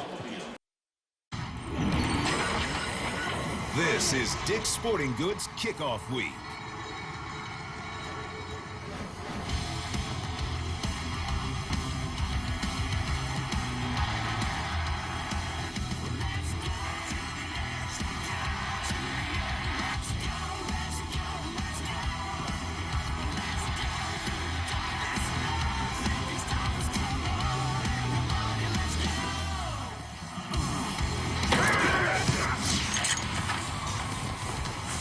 Wrapping up week 1 of the college football season, ESPN's College Football Primetime, sponsored by Capital One, part of Dick's Sporting Goods Kickoff Week, about to start the third quarter at Papa John's Cardinal Stadium. Louisville on top of Miami, 14-10, the ACC on ESPN. Reese Davis, Jesse Palmer, and David Pollack here. Both quarterbacks making their first start. You just saw Will Gardner from Louisville. Brad Kaya, a true freshman starting for the Canes. Yeah, it's been a little bit of bad, but a lot of good. You see here, bad throw here. It ended up being a lateral. Forced a big turnover for Louisville, but then a beautiful throw, dropping it down the chimney to his tight end, Clive Walford, would follow it up with another nice touchdown pass here in the back of the end zone. I've been impressed with the true freshman from Miami. And Will Gardner, the other guy, getting his first start on the other side, replacing Teddy Bridgewater. And had some bad moments, had some bad throws, step up in the pocket, got to cover that ball up. But then over the middle of the field, he did a lot of damage and made some good plays. Makes a good play scrambling, buying time, and finding the receivers. Second half's underway. Kickoff goes out of the end zone. So Kaya will start on the 25, and Samantha Ponders with us on the Miami sideline. Yeah, Reese, I spoke to Al Golden and asked him to assess Brad Kaya. He said other than the start of the game, he really settled in and wasn't nervous at all. He put together that one good drive. He said the biggest key for the offense going forward is trying to find their running game. He said we have to be much more patient running the ball and pay attention here, because he said we're definitely going to take some shots downfield. Hey. That's exactly what Music in my Jesse ears. Palmer's been wanting. Both teams rushed for exactly 46 yards in the first half. They'd like to get Duke Johnson going. Johnson breaks one tackle, pushes up close to the 30. First half stats were relatively even. I mentioned completely even in rushing, 46 yards for each team on the ground. The passing yards favored Louisville just a bit. No third down conversions for Kaya. That's a problem right now, and that's why you've got to get the running game going a little bit with Duke Johnson. Make these third downs more manageable. Remember, they were 0 for 11 on third down in the bowl game. Not much better today. So over their last 19 against that Louisville defense, which was stellar last season, has been awfully good this time around too, and Hurricanes will have an early chance to convert a third down. Well, that's welcome too. Now you get a third and short. You didn't have any of those in the first half either, because you didn't rush the ball real well. But how about getting Duke Johnson out in some space too? We've seen him dynamic on screen plays, and he only ran to the perimeter one time, but this is where you got to give it to the big boy, right? Number 7. Yeah, I've got Gus Edwards in the game right now. 2-back set. Gus got stuffed in the backfield in a short yardage situation earlier. And he broke one tackle from Malden. He got up there close to the first down, but again, he had company in the backfield quickly. Look at all the bodies near the line of scrimmage. Look at this. You got everybody all in here. You got one corner on the outside covering and the safety rolling to him. I mean, it's a lot of guys you got to block. Bobby Petrino went for it on his own end on the 30-something yard line to see if Al Golden feels like he can do that too. Guys, there are two numbers that keep flashing in the backfield. 98, Sheldon Rankins, and Lorenzo Malden, 94. Miami has not had an answer for either of those two big bodies up front all game long. The play clock is at 0 in this. 5 yards, 4th down. Back Justin Vogel up 5 more yards. Ty De La Cruz is the deep man to return the punt for Louisville.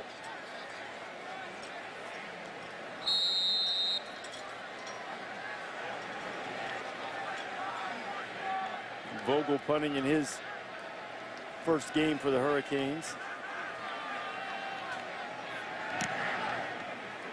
Gets it out of there. De La Cruz has it. Excellent coverage by Miami. No return. Ronald Regula there to put him down. These two teams met in the final game of last season in the Russell Athletic Bowl in Orlando. There was a little jawing early, but Teddy Bridgewater pretty much quieted the Hurricanes from that point on. Bridgewater throwing for a career-high 447 yards. And after falling behind 2-0, Louisville ran off 36 in a row. Final score was 36-9. Charlie Strong's last game as the Cardinal head coach. Hurricanes much more competitive tonight.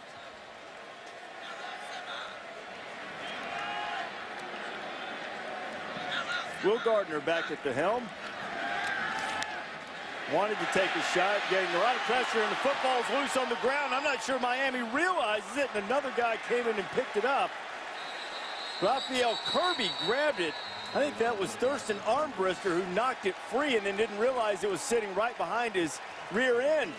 Had a teammate come pick it up, and what a great opportunity for Miami to take the lead, forcing the turnover. Ball security's been the biggest issue for Will Gardner. You heard Bobby Petrino tell Sam at halftime he's got to understand to put the football onto his chest and understand when the play's dead. He's just flopping it around like a loaf of bread in his right hand. Miami players are swatting at it. That's the second time he's been sacked and lost possession of the football. Just simply cannot happen. Armbruster, that ball was right behind him. Kirby was all over it and saw glory, but Gardner was hanging on for dear life. Kirby wanted it. He just couldn't get to it. So the turnover is a huge one. Miami back in the red zone. Duke Johnson, he's knocked down in the backfield. Just as Jesse said, it's Malden in the backfield. Yeah, and again, where do you want Duke Johnson to go? I mean, there's no space. They're bringing everybody into the box, and we've talked about Rankin and Malden, all those guys up in there dominating the line of scrimmage. He's a really good fit at outside linebacker, isn't he? For a guy that especially with Todd Grantham. He does a great job. Think about Jarvis Jones and Floyd. Justin Houston. He features those guys well. During Grantham's time at Georgia as a defensive coordinator. And the Louisville defense has been put in a tough spot right here, and they're asking the crowd to get behind them.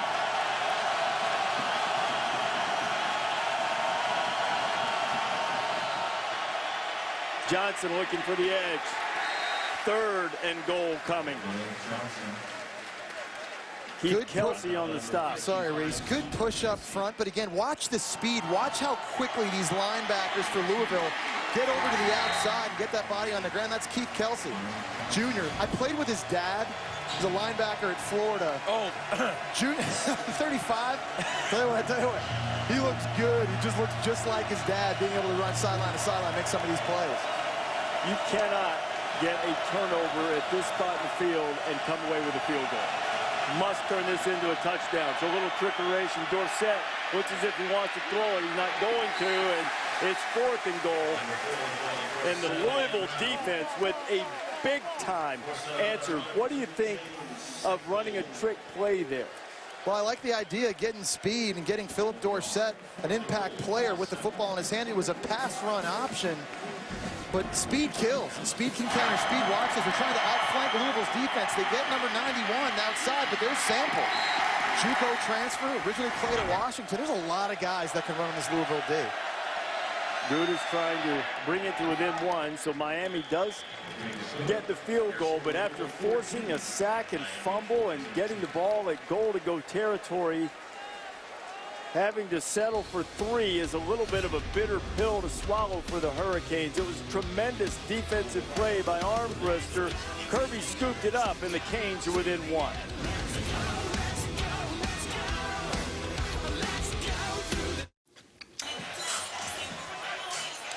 You're watching the ACC on ESPN. Got a good one in the Derby City. Louisville with a 14-13 lead on Miami. And while Will Gardner made a bad play to allow the ball to be stripped away, just wagging it around with one hand, he saved 4 points by hanging on to Raphael Kirby's leg. Look at this. Just kept holding on. Finally got him on the ground, and the Louisville defense forced a field goal attempt. He doesn't make that stop. It's a touchdown. That's why I love you, Reese Davis. Because I'm a glass half full kind of guy? Half full kind of guy, yeah. I'm just saying that he made chicken salad out of something else. And a tackle. Is that another stat we can give him? Game of inches, Reese Davis, David Pollock. Sam Potter, game of inches. Well, I just think Brown would have tackled him anyways, but that's not the point. Why do you always want to take a trip? You always want to take a trip to negative town. Well, speaking of, why does Miami run the ball 6 straight times and not try to throw it a little bit? It's a good question for the next time they get it. 14-13, Louisville with the lead. Gardner coming back out. We've got more coverage of the FIBA Basketball World Cup on ESPN2. United States taking on New Zealand. And it's tomorrow morning, 11:30 a.m. Eastern Time. You also see it on the Watch ESPN app if the boss won't let you skip work.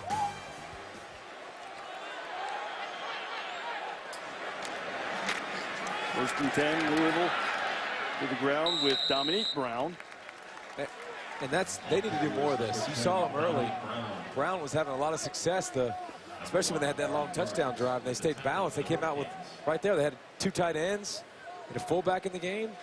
You got a big tailback. You got to use it, especially when your quarterback keeps making some bad decisions, not holding on to the football. Not protecting the football. Calls to mind the words of my weekend partner, Lou Holtz, who used to tell players, you dropped it and you didn't pick it up, and you let them get it. Gardner's done that a couple of times tonight. This time he's right on target, a short completion. He's tied in Gerald Christian.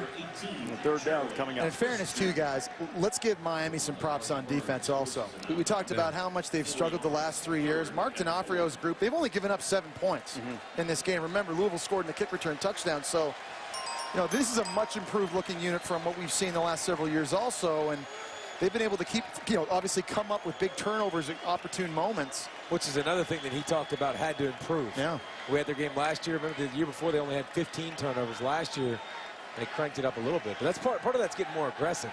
And you've seen them do it. Well, how about right here? How about some pressure right here? Armbruster showed it.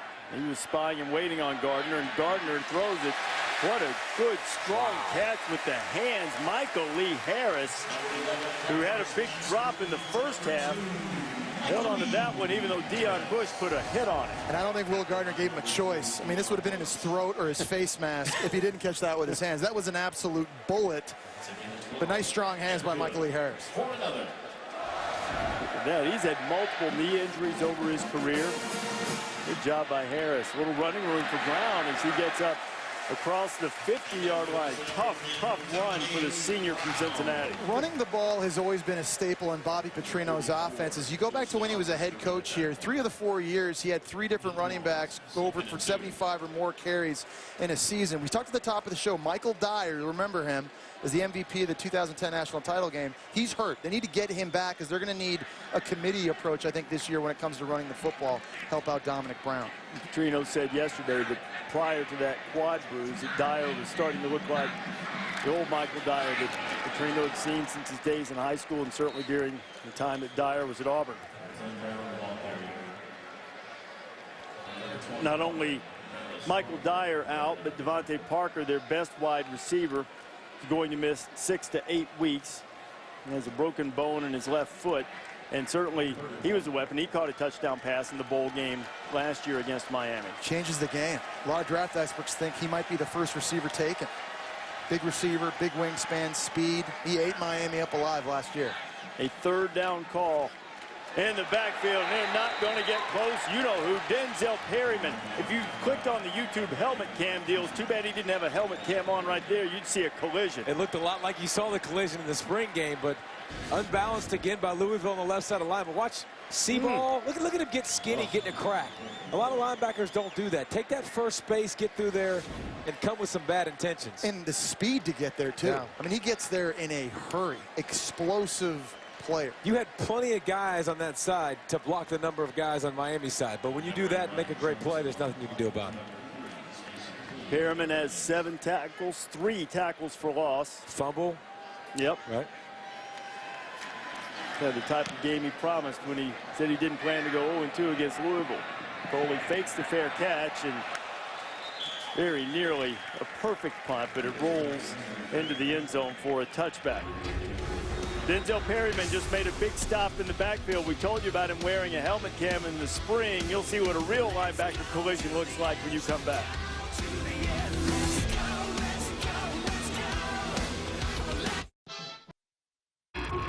Denzel Perryman's been setting his hair on fire and causing wrecks tonight. Yeah, you talk about an inside linebacker that's moving like that. He's quick, he's fast, he's instinctive. And look at the spring game.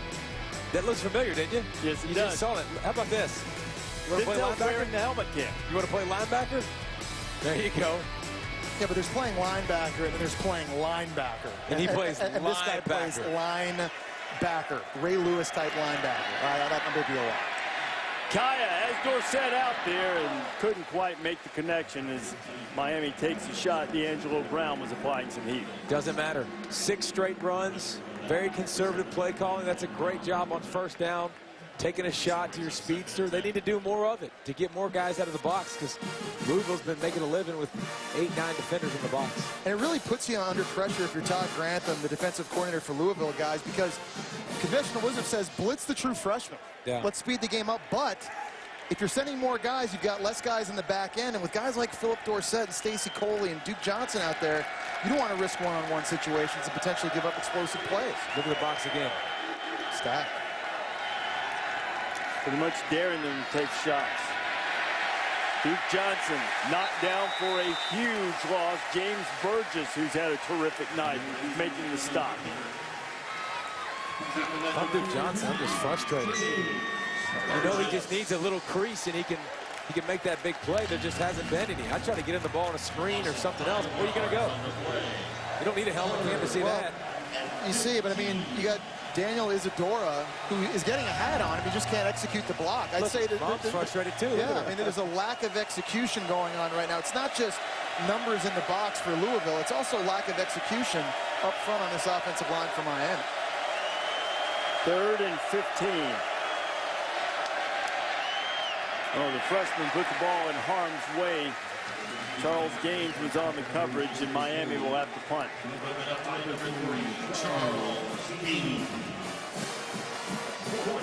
Gaines is a guy who's never shy about talking. In fact, he said before the bowl game, he went through the Miami coaches line asking him why they didn't recruit him. He's from Miami. He's got a little bit to crow about after that one. 6th time tonight, Miami's gone 3 and out.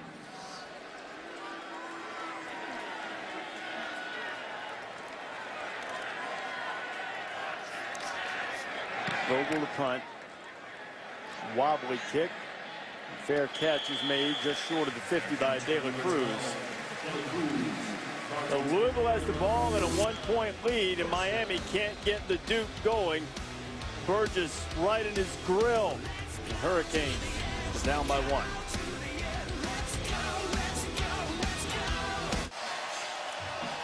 Freshman quarterback Brad Kaya has not been able to get Miami to convert a 3rd down tonight. They've gone 2 games against Louisville. Didn't convert one in the bowl game either. An 0 for 9 tonight. As a result, Louisville has the ball back. Its best field position, starting on its own 49.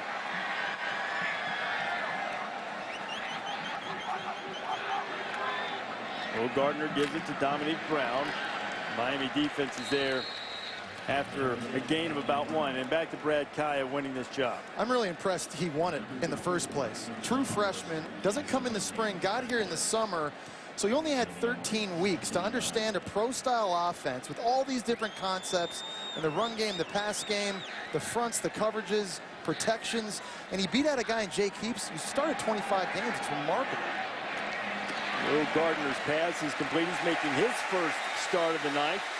A tremendous effort to pick up the first down. Now, to wrap up, if you're just joining us, how Kaya came to be the quarterback. Ryan Williams was slated to be the starter, was injured in the spring. Kevin Olson's been around, suspended for a violation of team rules. And then Kaya beat out Jake Heaps, and Jesse mentioned the games that Heaps started. He started those games at BYU, where he started his career, and Kansas, where he played last year. He's a graduate transfer. Kansas changed its offense, and he wanted to play in a pro-style system. James Quick has it down close to the 30-yard line. I think Miami needs to continue to challenge Louisville's receiver on the outside. Again, Devontae Parker's not out there. That last completion, there was at least a 10-yard cushion from Tracy Howard at cornerback. You got to get up in these guys' face, make them prove to you that they can beat you deep downfield, because we haven't seen that happen in this game yet. 2nd and short, might be time to take a shot at the end zone. Come back and run it on 3rd down. What say you, Potluck? Throwing it deep? I like it. I love the way you guys think. Nope. They do pick up the first down. Some good hard running by Dominique Brown. Kamala, who ended up making the stop. After breaking the tackle in the backfield, Petrino's team moves the chains. It's been a lot harder to run the football since that second drive. Miami's done a great job up front. They've adjusted and done well. Stunting guys, moving guys, blitzing. Louisville only 1 offensive touchdown tonight, trying to get another good throw from Gardner and another completion, again, to his tight end, Gerald Christian. A lot of the space has been over the middle of the field that we've kept saying, and Gerald Christian, I think, does a very good job transitioning in and out of routes. We talked about how smooth he is. You're just going to see him, number 18 at the top, just running an out route. And against Denzel Perriman, who's a much smaller linebacker, he's had issues one-on-one when he's been covering the bigger tight end. He's a run stuffer. We've seen that tonight. He hasn't done so well in space cover. From the 15, Cards back to the ground. Big hole into the end zone goes Dominique Brown. A good job by the Louisville offensive line, and Brown takes it to final 15.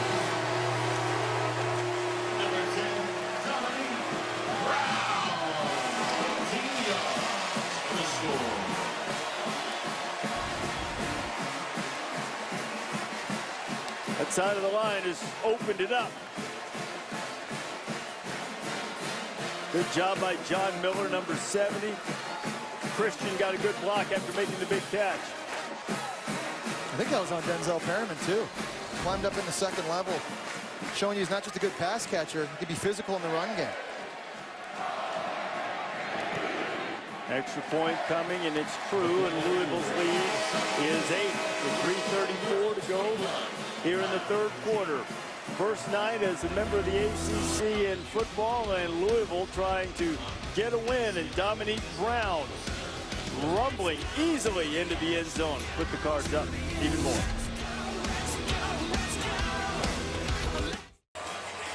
Louisville just put together a very efficient 51-yard drive, capped off by a 15-yard touchdown run from Dominique Brown, and the Cardinals with a 21-13 lead on Miami. And Brad Kaya, the freshman quarterback,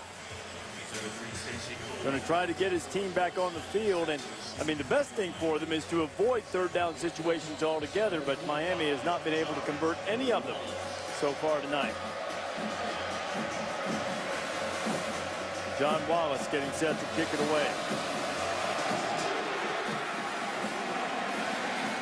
Foley driven to the back of the end zone. It'll come out to the 25-yard line, and that's where Kaya and the Canes will start their third down issues.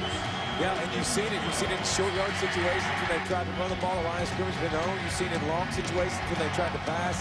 They haven't been successful. How about a reverse? Run, pass, reverse. Nothing's worked so far.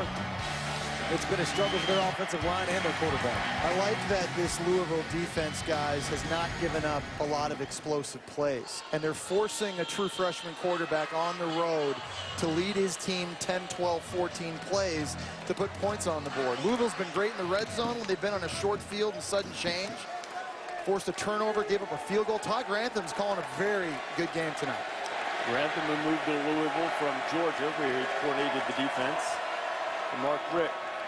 Kaya look downfield and dumps it off to Duke Johnson. A sure tackling from Burgess. And they'll give them that all day.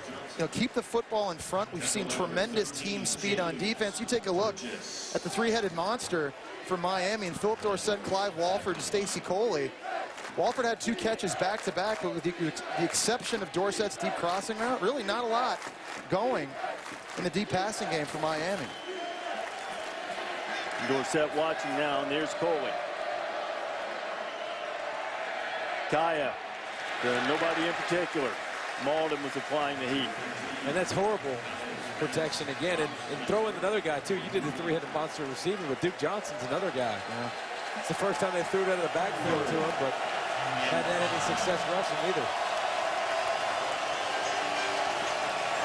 Well, the Canes going to try it again on third down. Dating back to the bowl game against Louisville. 0 for their last 20.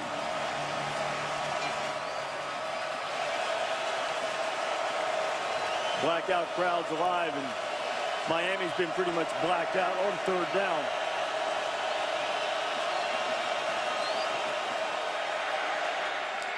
Pressure coming. Walford makes a great catch in the first third down conversion of the night. That big Clive Walford, who has a touchdown. Somebody just had to make a play. They did a nice job getting the blitz picked up, giving Kaya time to step into the throw.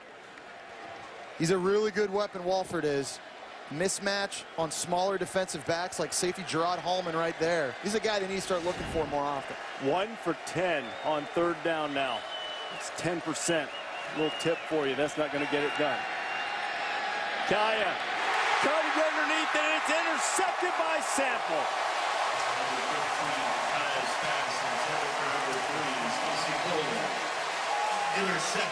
The freshman just flat underthrew it, and Sample went and got it, and another turnover for the Canes.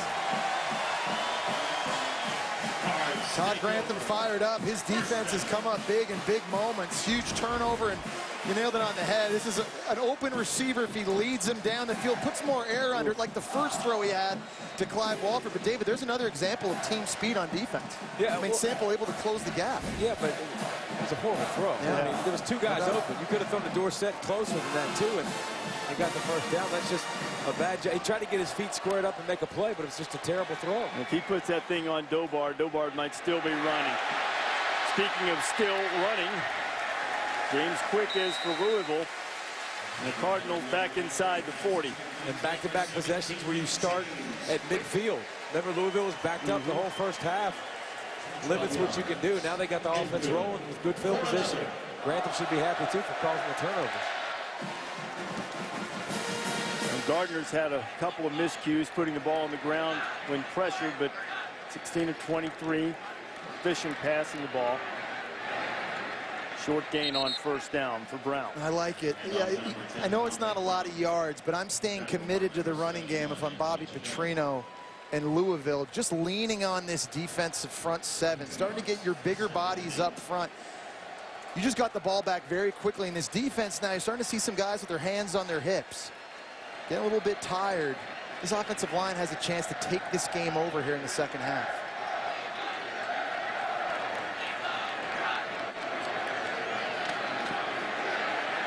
Gardner starting to feel a little rhythm, close to field goal range.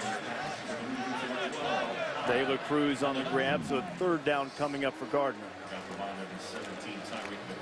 Pretty balanced in terms of play selection. Run it a little bit more than they've thrown it, but they have not necessarily run effectively. Kaya working on the sidelines, hoping he's going to get another chance while it's still a one-possession game. This is a big play for the Miami defense. Got to be thinking middle of the field here if you're Miami on D. Keep it on the ground. Brown got some room.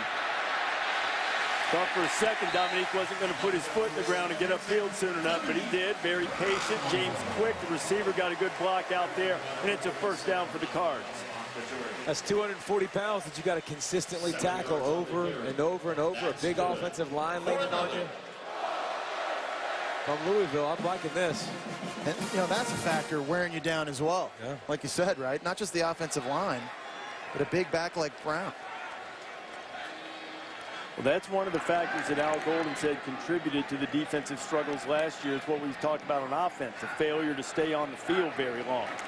Perhaps we're seeing signs of that right now as Brown burst into the Hurricanes secondary on what is probably the final play of the third quarter. Dominique Brown, who had the touchdown run, followed Ryan Mack, and the Cardinals are threatening again.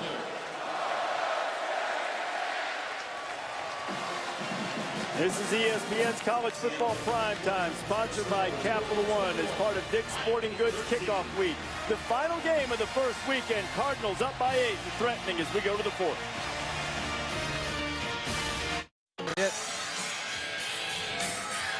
You're watching the ACC on ESPN. Louisville's debut as a member of the ACC in football in front of a Papa John's Cardinal Stadium record 55,428, all dressed in black.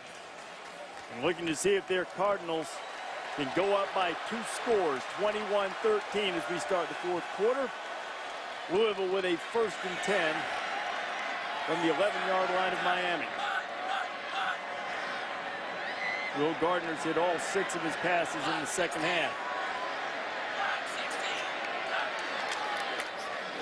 Back to the ground. Dominique Brown picks up 1. He's over 100 yards tonight. I wouldn't stop if I were Louisville. I would just keep grinding it out. Let those big guys up front lean on them.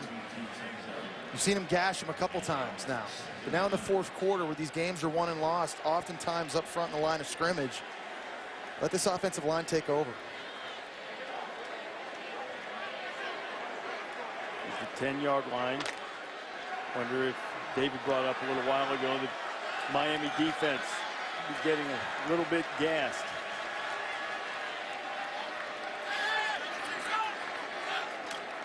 I'm thinking offensive line. False start. Number 53 on the offense. 5 yards, second down. Jake Smith, All-American Conference first-team performer last year when Louisville played in the AAC. Prior to their move, a little quick to pull that time. It's a big break for Miami. Now you got them backed up. I think if they get a touchdown here, the ball game's over.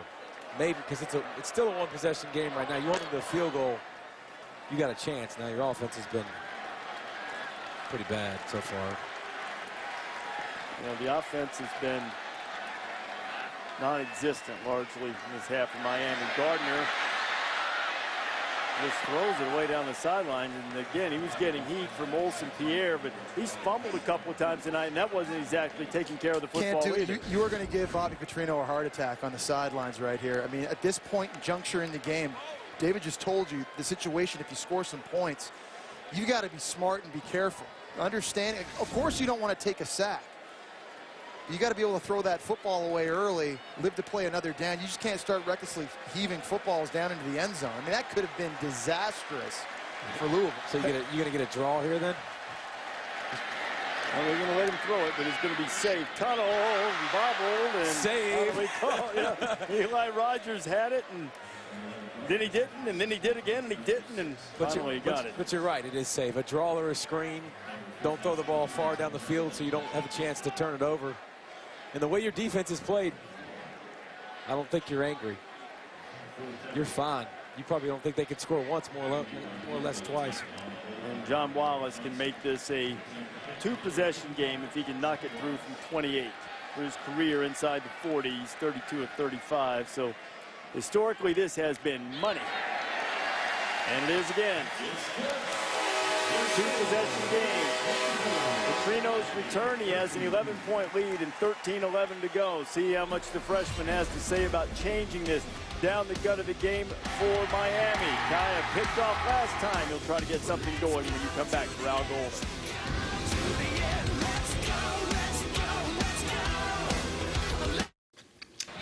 Don't kill him.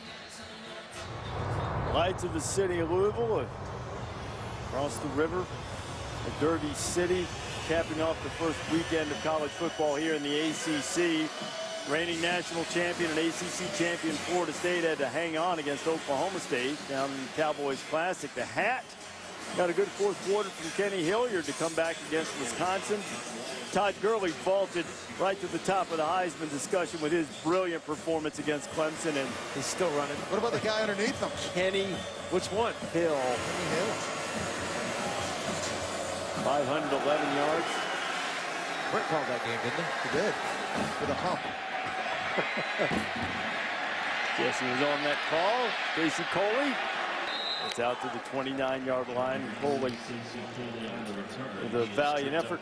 Almost making that a big return. Jameis Winston threw a couple interceptions, but boy, he had a couple of really important runs. I didn't know he could run like this. L-button. He never showed that last year. You did know Gurley could run like this, Who wants to take the Snickers challenge in the open field? Come on. It's like tackling a tree stump. I think perhaps no one, I'm not going to say no one in Orange wanted to. They just weren't in actual position to be able to do so. Now a little running room for Duke Johnson. That's been a rarity tonight. Close to the 40-yard line. That'll be enough for a first down, pick up of 11. And here's the thing, 9-point game, and I know Brad Kai he's struggled a little bit here lately at quarterback. 11-point game, Canadian math. With all these playmakers on the field, all the speed Miami has, I mean, these guys can break it open at any snap. Sometimes the math can be a little bit confusing. Concussions I've had. Numbers a little bit smaller than you anticipated. Percentages. Kaya taking his time, flips it out to Dorsett, and he comes down out of bounds. It's incomplete. And Kaya looking at it back in the pocket, even though nobody was close to him that time. Those feet were pitter-pattering. He's been hit so much. He's got to stay in there. He's got to stay relaxed. He's got to be able to take some shots to these big play receivers. Well, and David, I would say that's the biggest difference to me watching this offense this year in this game versus what we saw last year when Stephen Morris was a quarterback. How many times did they chunk it downfield? A lot. All the time. That was his game. I mean, that was his deal. And so, you know, it certainly has, it's condensed the playbook, and James Coley, the offensive coordinator, hasn't been as willing to take shots with his young true freshman quarterback. Duke to the ground. Got an edge. Duke Johnson into Louisville territory, where he's knocked out of bounds and a big pickup. They'll mark him out right about the 39, pick up at 21. There's a tremendous surge by the right side of Miami's offensive line. It's one of the few times we've seen them actually be able to seal the edge on the right side. Look, Clive Walford get a block and get his backer almost turned, giving Duke Johnson just enough time to get outside and show off that speed. It's almost like Louisville defense just relaxed a little bit, didn't it? And Johnson, all of a sudden, who's been pretty quiet, is getting close to having a 100-yard night.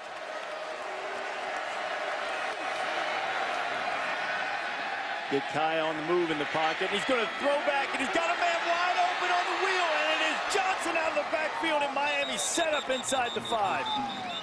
But there is a flag on the play. It's sitting back at the 36-yard line.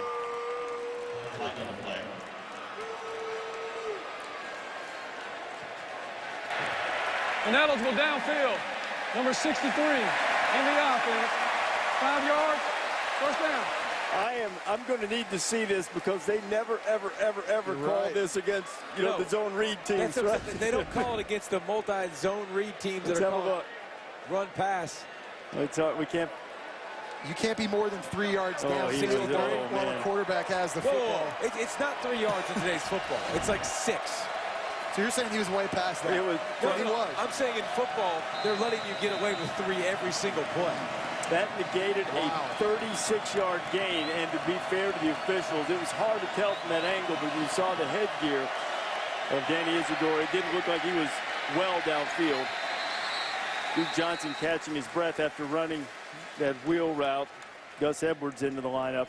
Let's take another look at that play that was just negated. So the line of scrimmage is right about here. We'll take a look. 63 is going to be the guard right there. He's running down the side. He's about 2 yards behind it right now. Now he takes off upfield. Now he's at the line of scrimmage. That's 1, 2. Where are you going, big fella? It's close. But what's the point? That's 4. Yeah, you got to know better. Yeah, that's just a lack of concentration. And Kaya, they're concentrating on him, and down he goes. DeAndres Mount. When we talk about blitzing the young freshman, crunch time, you've seen Ty Grantham's defenses in the past with the blitz coming off the edge. And pressure from the inside, too. It's good to have a guy that can complement Lorenzo Malden on the other side, right? A guy that can get after the quarterback. And Mount, who's 6'5", 240 pounds, used to play defensive end with his hand on the ground. There's athletes all over the field. So now we've got 3rd and California. And it's been a rough series for Danny Isidora, who was back there trying to keep the rush off of Kaya unsuccessfully. Kaya throws underneath. That's Edwards. Edwards, tough running, still on his feet. Gets it down to 32, 33-yard line, so that at least... Yep, let you go for it. Yeah, the wind's in favor of that direction. Or maybe take a kick, and you can make it a one-possession game. See, I got my math right there, guys? Like that? You got to go for it. Great, but that was great second effort to give you a chance to be able to go for this. Yeah, no doubt. And a smart decision by Kaya, too. Yeah, checking the football down, nothing open downfield again. Right. There was nobody within 20 yards of the guy either. So you got Coley, Dorsett at the bottom of the screen. 4th and 4. Big play for the freshman. Fires it underneath, and it's knocked away. Terrell Floyd, who was shaken up earlier tonight on the coverage, and the Louisville defense stands up as we check in with Samantha. We'll check in with Samantha Ponder right after the break. Louisville gets the stop, and Al Golden's team is denied. Louisville up by 11.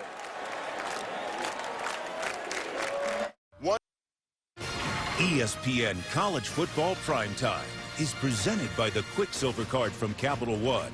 Earn 1.5% cash back on every purchase. And in part by the Lexus Golden Opportunity Sales Event. Now through September 2nd. See your Lexus dealer.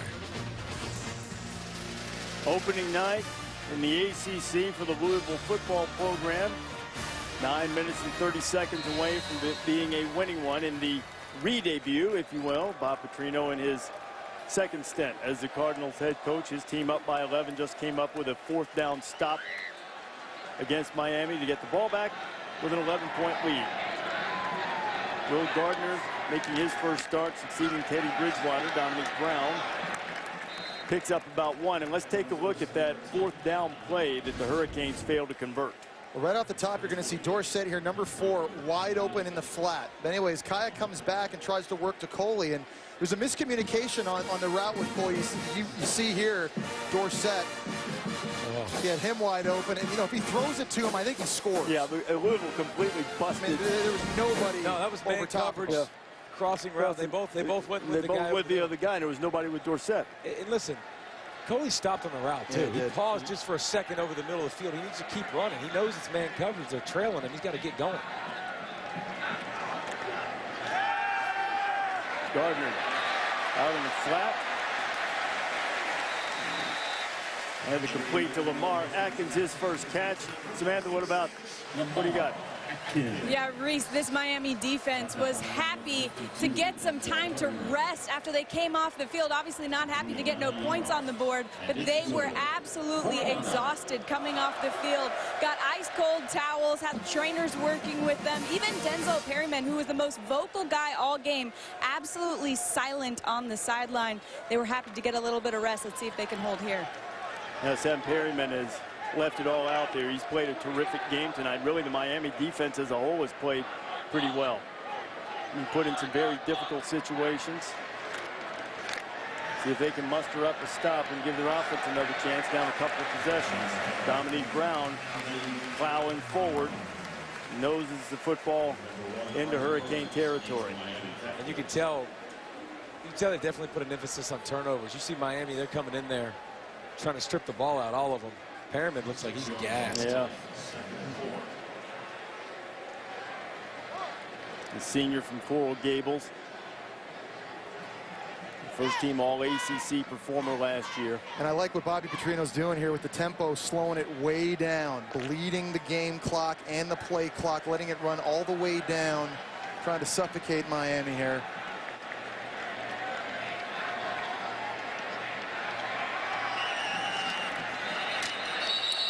That defeats the purpose. Yeah.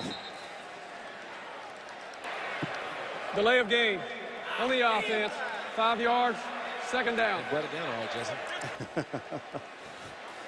So a lot of coaching moments for Will Gardner here in his first start, guys. And he's done some really good things. He's made some beautiful throws, made some good decisions. Regardless of how this game turns out, when they put the film on, he's going to be learning from ball security issues to clock management issues. There's a lot of different things you can take away from this first start. A lot of good and bad, but I would argue more good. Back to the ground, bouncing into the outside. Brown, he'll have enough for the first down. He's going to let Kirby know about it a little bit. But you got to stay in bounds. You got to stay in bounds at this point. You're Dominic Brown. You understand. You're old enough. You're a senior. Trying to bleed the clock. Don't go out of bounds. Bounces it outside, and that's great vision. But right here, cut it back in. Great hit. You got Kirby on the ground, but thinking about clock. One thing about it just stopped momentarily though, to move the chains. And at this point in the game, they're winding it once it was ready for play. But the one thing about Miami's defense just happened right there too with McCord on the outside. You fire off, you stick your guy, and then you start peeking inside to try to go make a play, and you lose contain. You got these guys. They have to be more disciplined along the front. Stay in your gap. That works. Yep, that's discipline from Olsen Pierre.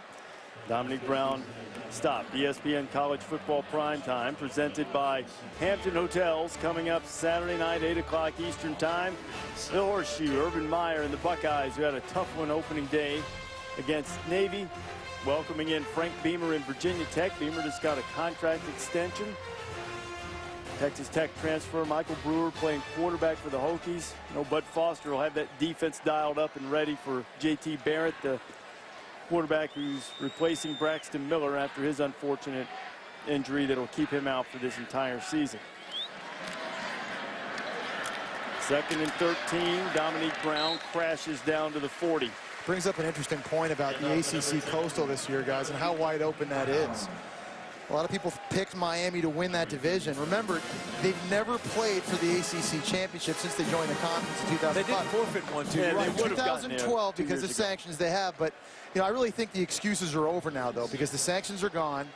And they've had 4 of the best 5 recruiting classes in the Coastal Division. Sorry, they've had the best recruiting class in 4 of the last 5 years inside the Coastal. So there's a lot of talent on this team. Quarterback question marks. Whether the defense can stay improved, I think will be big keys for whether or not they can get to the title game. And 3rd and 7. Gardner gets it to Christian, is tied in. He stays in bounds. They'll stop it to move the chains to the first down. The most important thing is that Louisville maintains possession, and they'll get to run some more clock. And still mixing it up. Look at Christian acting like he's blocking it, and they're going to run it for the 3rd or 4th time in a row, and then finishing it, too, with a little bit of attitude. Is that Crawford on his That was Dallas Crawford. We saw him last year toting that rock. I was going to say, when we last saw Dallas, it was at the North Carolina game. He went for over 100 yards, had the game-winning touchdown. He scored 12 touchdowns as a running back last year. Met with Al Golden and decided that be of more use as a defensive back. And they say he's really emerged as a leader on that defense. He's got ball skills, too. I mean, he's kind of got all the things. He's physical. He's got all the things you look for. And again, I mean, for a secondary that this coaching staff needs to make more plays this season, with all the guys they have coming back outside, it certainly helps having an influence like Dallas Crawford playing at safety. The guy's the holder on place kicks, too. Do a little bit of everything. You just do your homework, Chris Davis. Inside 4 minutes to play. Miami desperately needing a stop. L.J. Scott, freshman running back. Not much there.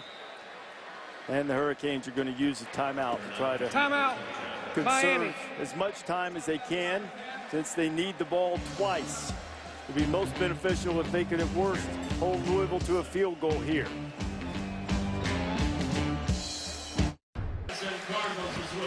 Celebrating its 10th year sponsoring the Good Hands Field Goal Nets, Allstate makes contributions to participating universities' general scholarship funds for each field goal and extra point kick.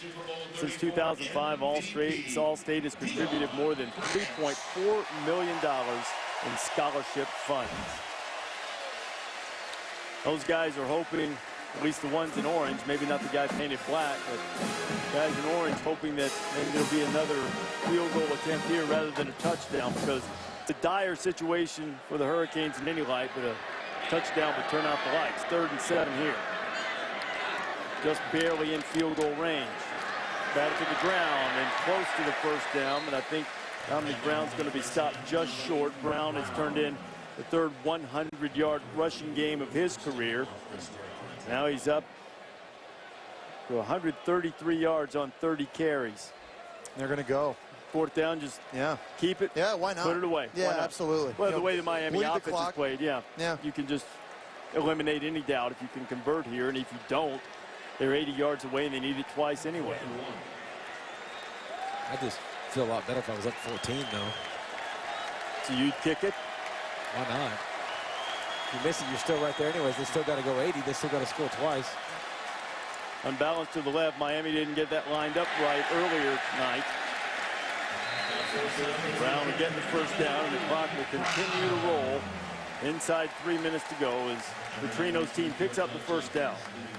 And Brown's a load, man. Yeah. And he's got some good vision, too. He makes some good cuts. And then he squares his shoulders. He's a one-cut runner. Like when he sees it, he hits it. It's funny, you know, if I evaluate this, everyone's picked Florida State to win the ACC. And if you said to me, is Louisville ready to take on a Florida State here, a game that we're going to call on a Thursday night? I would say defensively, I really like where Louisville is. They can rush the passer. They've got tremendous speed.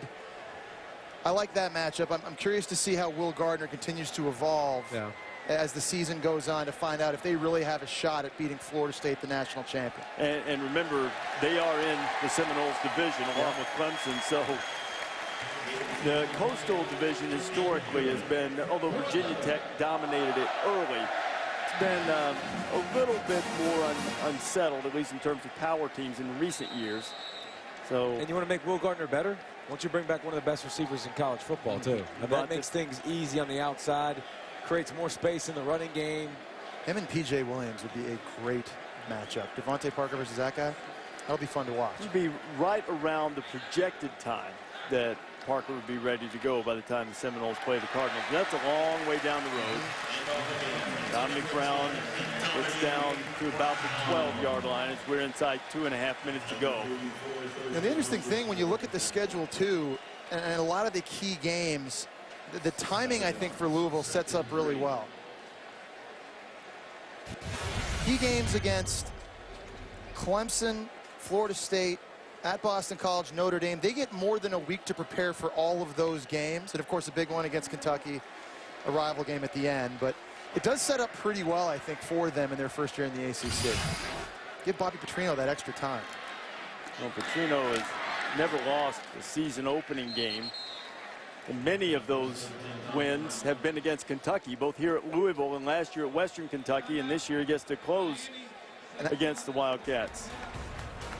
Had to throw that in there at the Kentucky fans, huh? It's just a fact. Monday Night Football kicks off the opening week of the NFL season with a doubleheader. Start with the Giants and the Lions a little after 7 o'clock Eastern time. Of course, Monday Night Countdown will get things started. And then the Chargers and the Cardinals. They'll kick off 10:20 Eastern time, scheduled September 8th. It's a game on ESPN and available on the Watch ESPN app.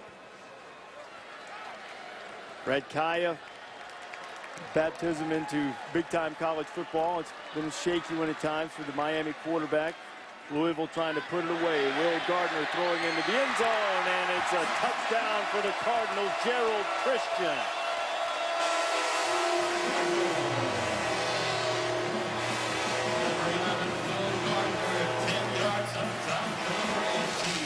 Gerald Christian said he looked forward to this Petrino offense targeting tight ends. He's caught 6 balls tonight, and Denzel Perryman is down. And from the looks of that, we hope that's just a cramp. That's what it looks like. There's a tremendous block here by Dominic Brown. You're going to see him just get a great job here outside. He's thrown the rock 33 times today. That is textbook cutting linebacker Raphael Kirby, giving Will Gardner an open lane and a clear window to make that easy touchdown throw to Gerald Christian. And Gardner's all smiles, so too is Christian. Extra point awaiting as the Miami training staff attends to Denzel Perryman, who has been an absolute warrior for the Hurricanes tonight. He's made 12 tackles, 11 of them solo, 3 tackles for loss. He had a sack. Denzel Perryman is giving it everything he has, but it's still going to be back-to-back losses to Louisville for the U. While Gardner just threw that touchdown pass, they've ridden Dominic Brown tonight. And why not? Big physical offensive line, returning a bunch of guys up there. 240 pounds coming down north-south. The ability also in Bobby Petrino's offense to go multiple, spread you out, give you different looks.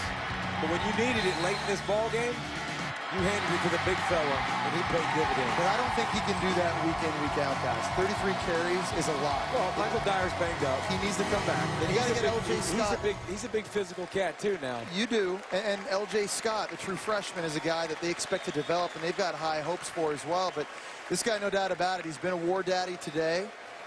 And again, we talk about these Bobby Petrino offenses, and everyone wants to talk about them throwing the football and the efficient quarterbacks he's coached throughout his tenure in college football. But really, here and anywhere he's been in college, it starts and ends with running the ball. And Dominic Brown's done a fantastic job tonight. Those 33 carries are career high. So, too, are the 143 yards he's put down. And John Wallace boot through the extra point and make it 31-13. So there are a lot of different angles to examine this game from. A successful ACC debut for Louisville. Miami, not a successful debut for Brad Kaya. They have a veteran quarterback in Jake Heath sitting over there. They're hoping to get Ryan Williams back. When you look at Miami from their standpoint, we talked a little bit about Louisville becoming a contender in the conference. What have you seen from Miami, and what type of expectations can you have for the Canes? I know Miami has explosive playmakers on the outside. They've got weapons. I need to see improved play from the offensive line, and for me, offensively, that's the biggest question. It's the quarterback position, and what's going to happen with Brad Kaya over the next few weeks. This could be an audition Got to find out when Ryan Williams comes back, if and when he's healthy to go. I think that position in particular, because the defense is better than I think a lot of people thought they would be. Well, they gave up 31, but it didn't feel like it. Yeah. And the offense put them in some bad situations. They put them on the field a lot, and quite frankly, wore them out in the end. The special teams put up 7. I do think the defense is better. Yeah. But you can't have Duke Johnson and all these playmakers on the outside and not have the ability to get them the football. I mean, they have to do a better job at that spot. I don't know if it's a quarterback change or, more options in the offense, but something has to change. And, Kai is a talented guy, but it's asking a lot. Yeah, and he wasn't in for spring training either. A lot of times you'll see freshman quarterbacks who are at least getting to go through spring football that, have a little bit better chance, but it's tough to be a freshman and make that jump to this level. What do coaches always say? Teams make the Kickoff biggest... out of bounds on the kicking team. The ball was placed at the 35-yard line. First down. I think their biggest improvements between week 1 and week 2, certainly for young players and true freshmen. Miami's got a lot of them. It's not just Brad Kai. His team has an opportunity to grow a lot here in the next several weeks. So, yeah, and this is also a really good defense. Yeah. I mean, really surprised that they reloaded the front 7 like they did after losing all those guys. The secondary, especially the corners, we knew were going to be good, but this Louisville defense looks for real, too. Kai will be happy to face somebody else. We'll get to face Florida A&M. That's going to be Saturday. Better. Arkansas State. It's a big play. Ty the completion to Herb Waters. But then late in September, they go to Nebraska. So he's got a couple of games to get warmed up. And Arkansas State won't be a walk in the park. They've won 28 games in the last 3 years. And so they also got to play Cincinnati. 10 games on their schedule for both teams last year. Ty to Waters. Waters steps out of bounds. These snaps right now, I think to a lot of people seem insignificant, but I guarantee to a young true freshman quarterback, these are all teaching moments that Al Gold and his coaching staff are going to evaluate. Any way you can get this young quarterback confidence, right now in a 2-minute situation, you take it and you build on it. You keep working towards the next game. Joe Yearby is checked in at running back. Kaya to Waters.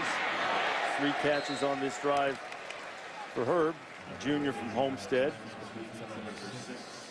But the story of the night is the performance of Louisville. Bob Petrino taking over. The defenses look stout. Gardner has some size. He's played pretty well. He's at 10 of 11 passes in the second half as Waters makes another catch and gets form tackled by Terrell Floyd. Welcome back. And by the way, that guy right there, Bobby Petrino, he's now 23-1 when playing at home as the head coach at Louisville. You just don't roll in to Papa John's Stadium, expect to waltz out of here with a victory with Bobby Petrino at the helm. You're going to have Florida State coming here to put that to a test, throw to the end zone. Stacey Coley, and that's not the only test. I don't think that while Louisville has looked good and you think that they'll continue to grow, you see Petrino talking with Will Gardner. Grew up a Georgia Bulldog fan, was injured his senior year in high school. Some of the recruiting slacked off, and Will found a home here at Louisville. And there's Tom Juritz, the athletic director, who brought Petrino back to Louisville. Visited with us in the first half. It's probably the nicest Petrino's been to him since he's met him. Are you saying Bob's a little tough on his quarterbacks from time to time? I think he's next to impossibly tough. I mean, it's tough to be a quarterback. I mean, he said he coaches them like defensive linemen. I mean, he expects a lot. They demand perfection in practice, and there's also a reason why they've had so much success. Well, yeah.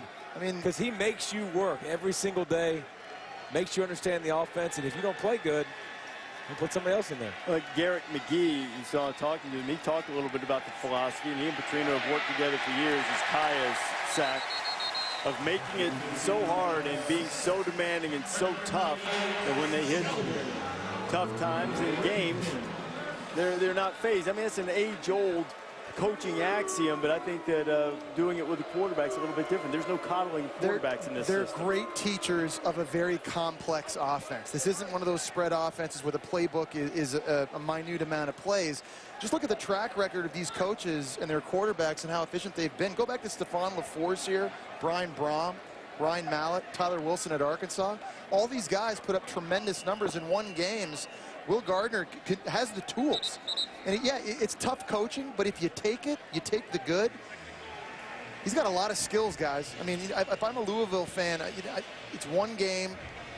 There's a lot more to evaluate, and you're spoiled because you've had Teddy Bridgewater. But that coach in the background, Garrett McGee is your offensive coordinator. This Will Gardner could be a household name, not just for fans inside the state of Kentucky, but for around the country as well. They are good teachers of the quarterback position. But I think there is a different philosophy for a lot of coaches, because a lot of times it's about building confidence.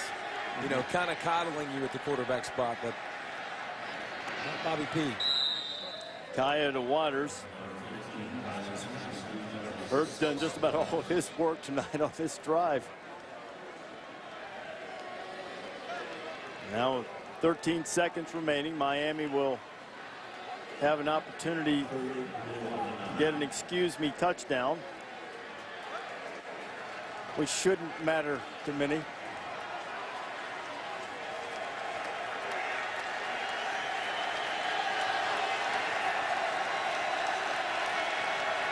And false start. False start. Offense, number 63, 5 yard, third down. Now there's no 10-second runoff here because the clock was already stopped. You know, in the final minute, if there's an infraction that causes the clock to stop, they'd run it off. So that doesn't apply here. So there'll still be time for a couple more shots at the end zone for Al Golden's team. It's going to be a little, I don't know if heat's the right word, because I think everybody in the Miami administration is firmly on Golden's side, but the fans are ready for the Hurricanes to get over the hump. And Jesse, you mentioned it's been a difficult situation with all the uncertainty, and finally Al's out from under that as another flag flies. False start. Number 74, offense, 5 yard, third down. Boy, I was watching the end of the Miami-Louisville game, and Ole Miss and Boise State broke out with all the false starts. See, I wanted to bookend the weekend like that, David. We saw, I think it was, Jesse, at last count, you were at Texas A&M, South Carolina. I think there were 92 false start penalties on Ole Miss that night. Is that right, Mark Amento, stats man? Oh, 91, he tells me. Kaya trying to get one on the board for the Canes, firing into traffic, and it's picked off. Holloman has it. Is he going to look for the ground? I don't think so. He's going to look for the end zone. There's a lineman back to stop him, and he tripped up. Joseph Yearby didn't want him to rub salt into that wound, and he got Holloman on the ground, and we have a final score. A winning night in the second debut of Bob Petrino as the Louisville head coach. 31-13, the Cardinals take down Miami, and they go 1-0 in the ACC. There will be better nights for the freshman quarterback Brad Kaya. That wraps up the first weekend of the college football season. Appreciate you being with us for our entire ESPN crew. And Samantha Ponder, David Pollitt, and Jesse Palmer. I'm Reese Davis saying good night from Louisville. Sports Center is coming up.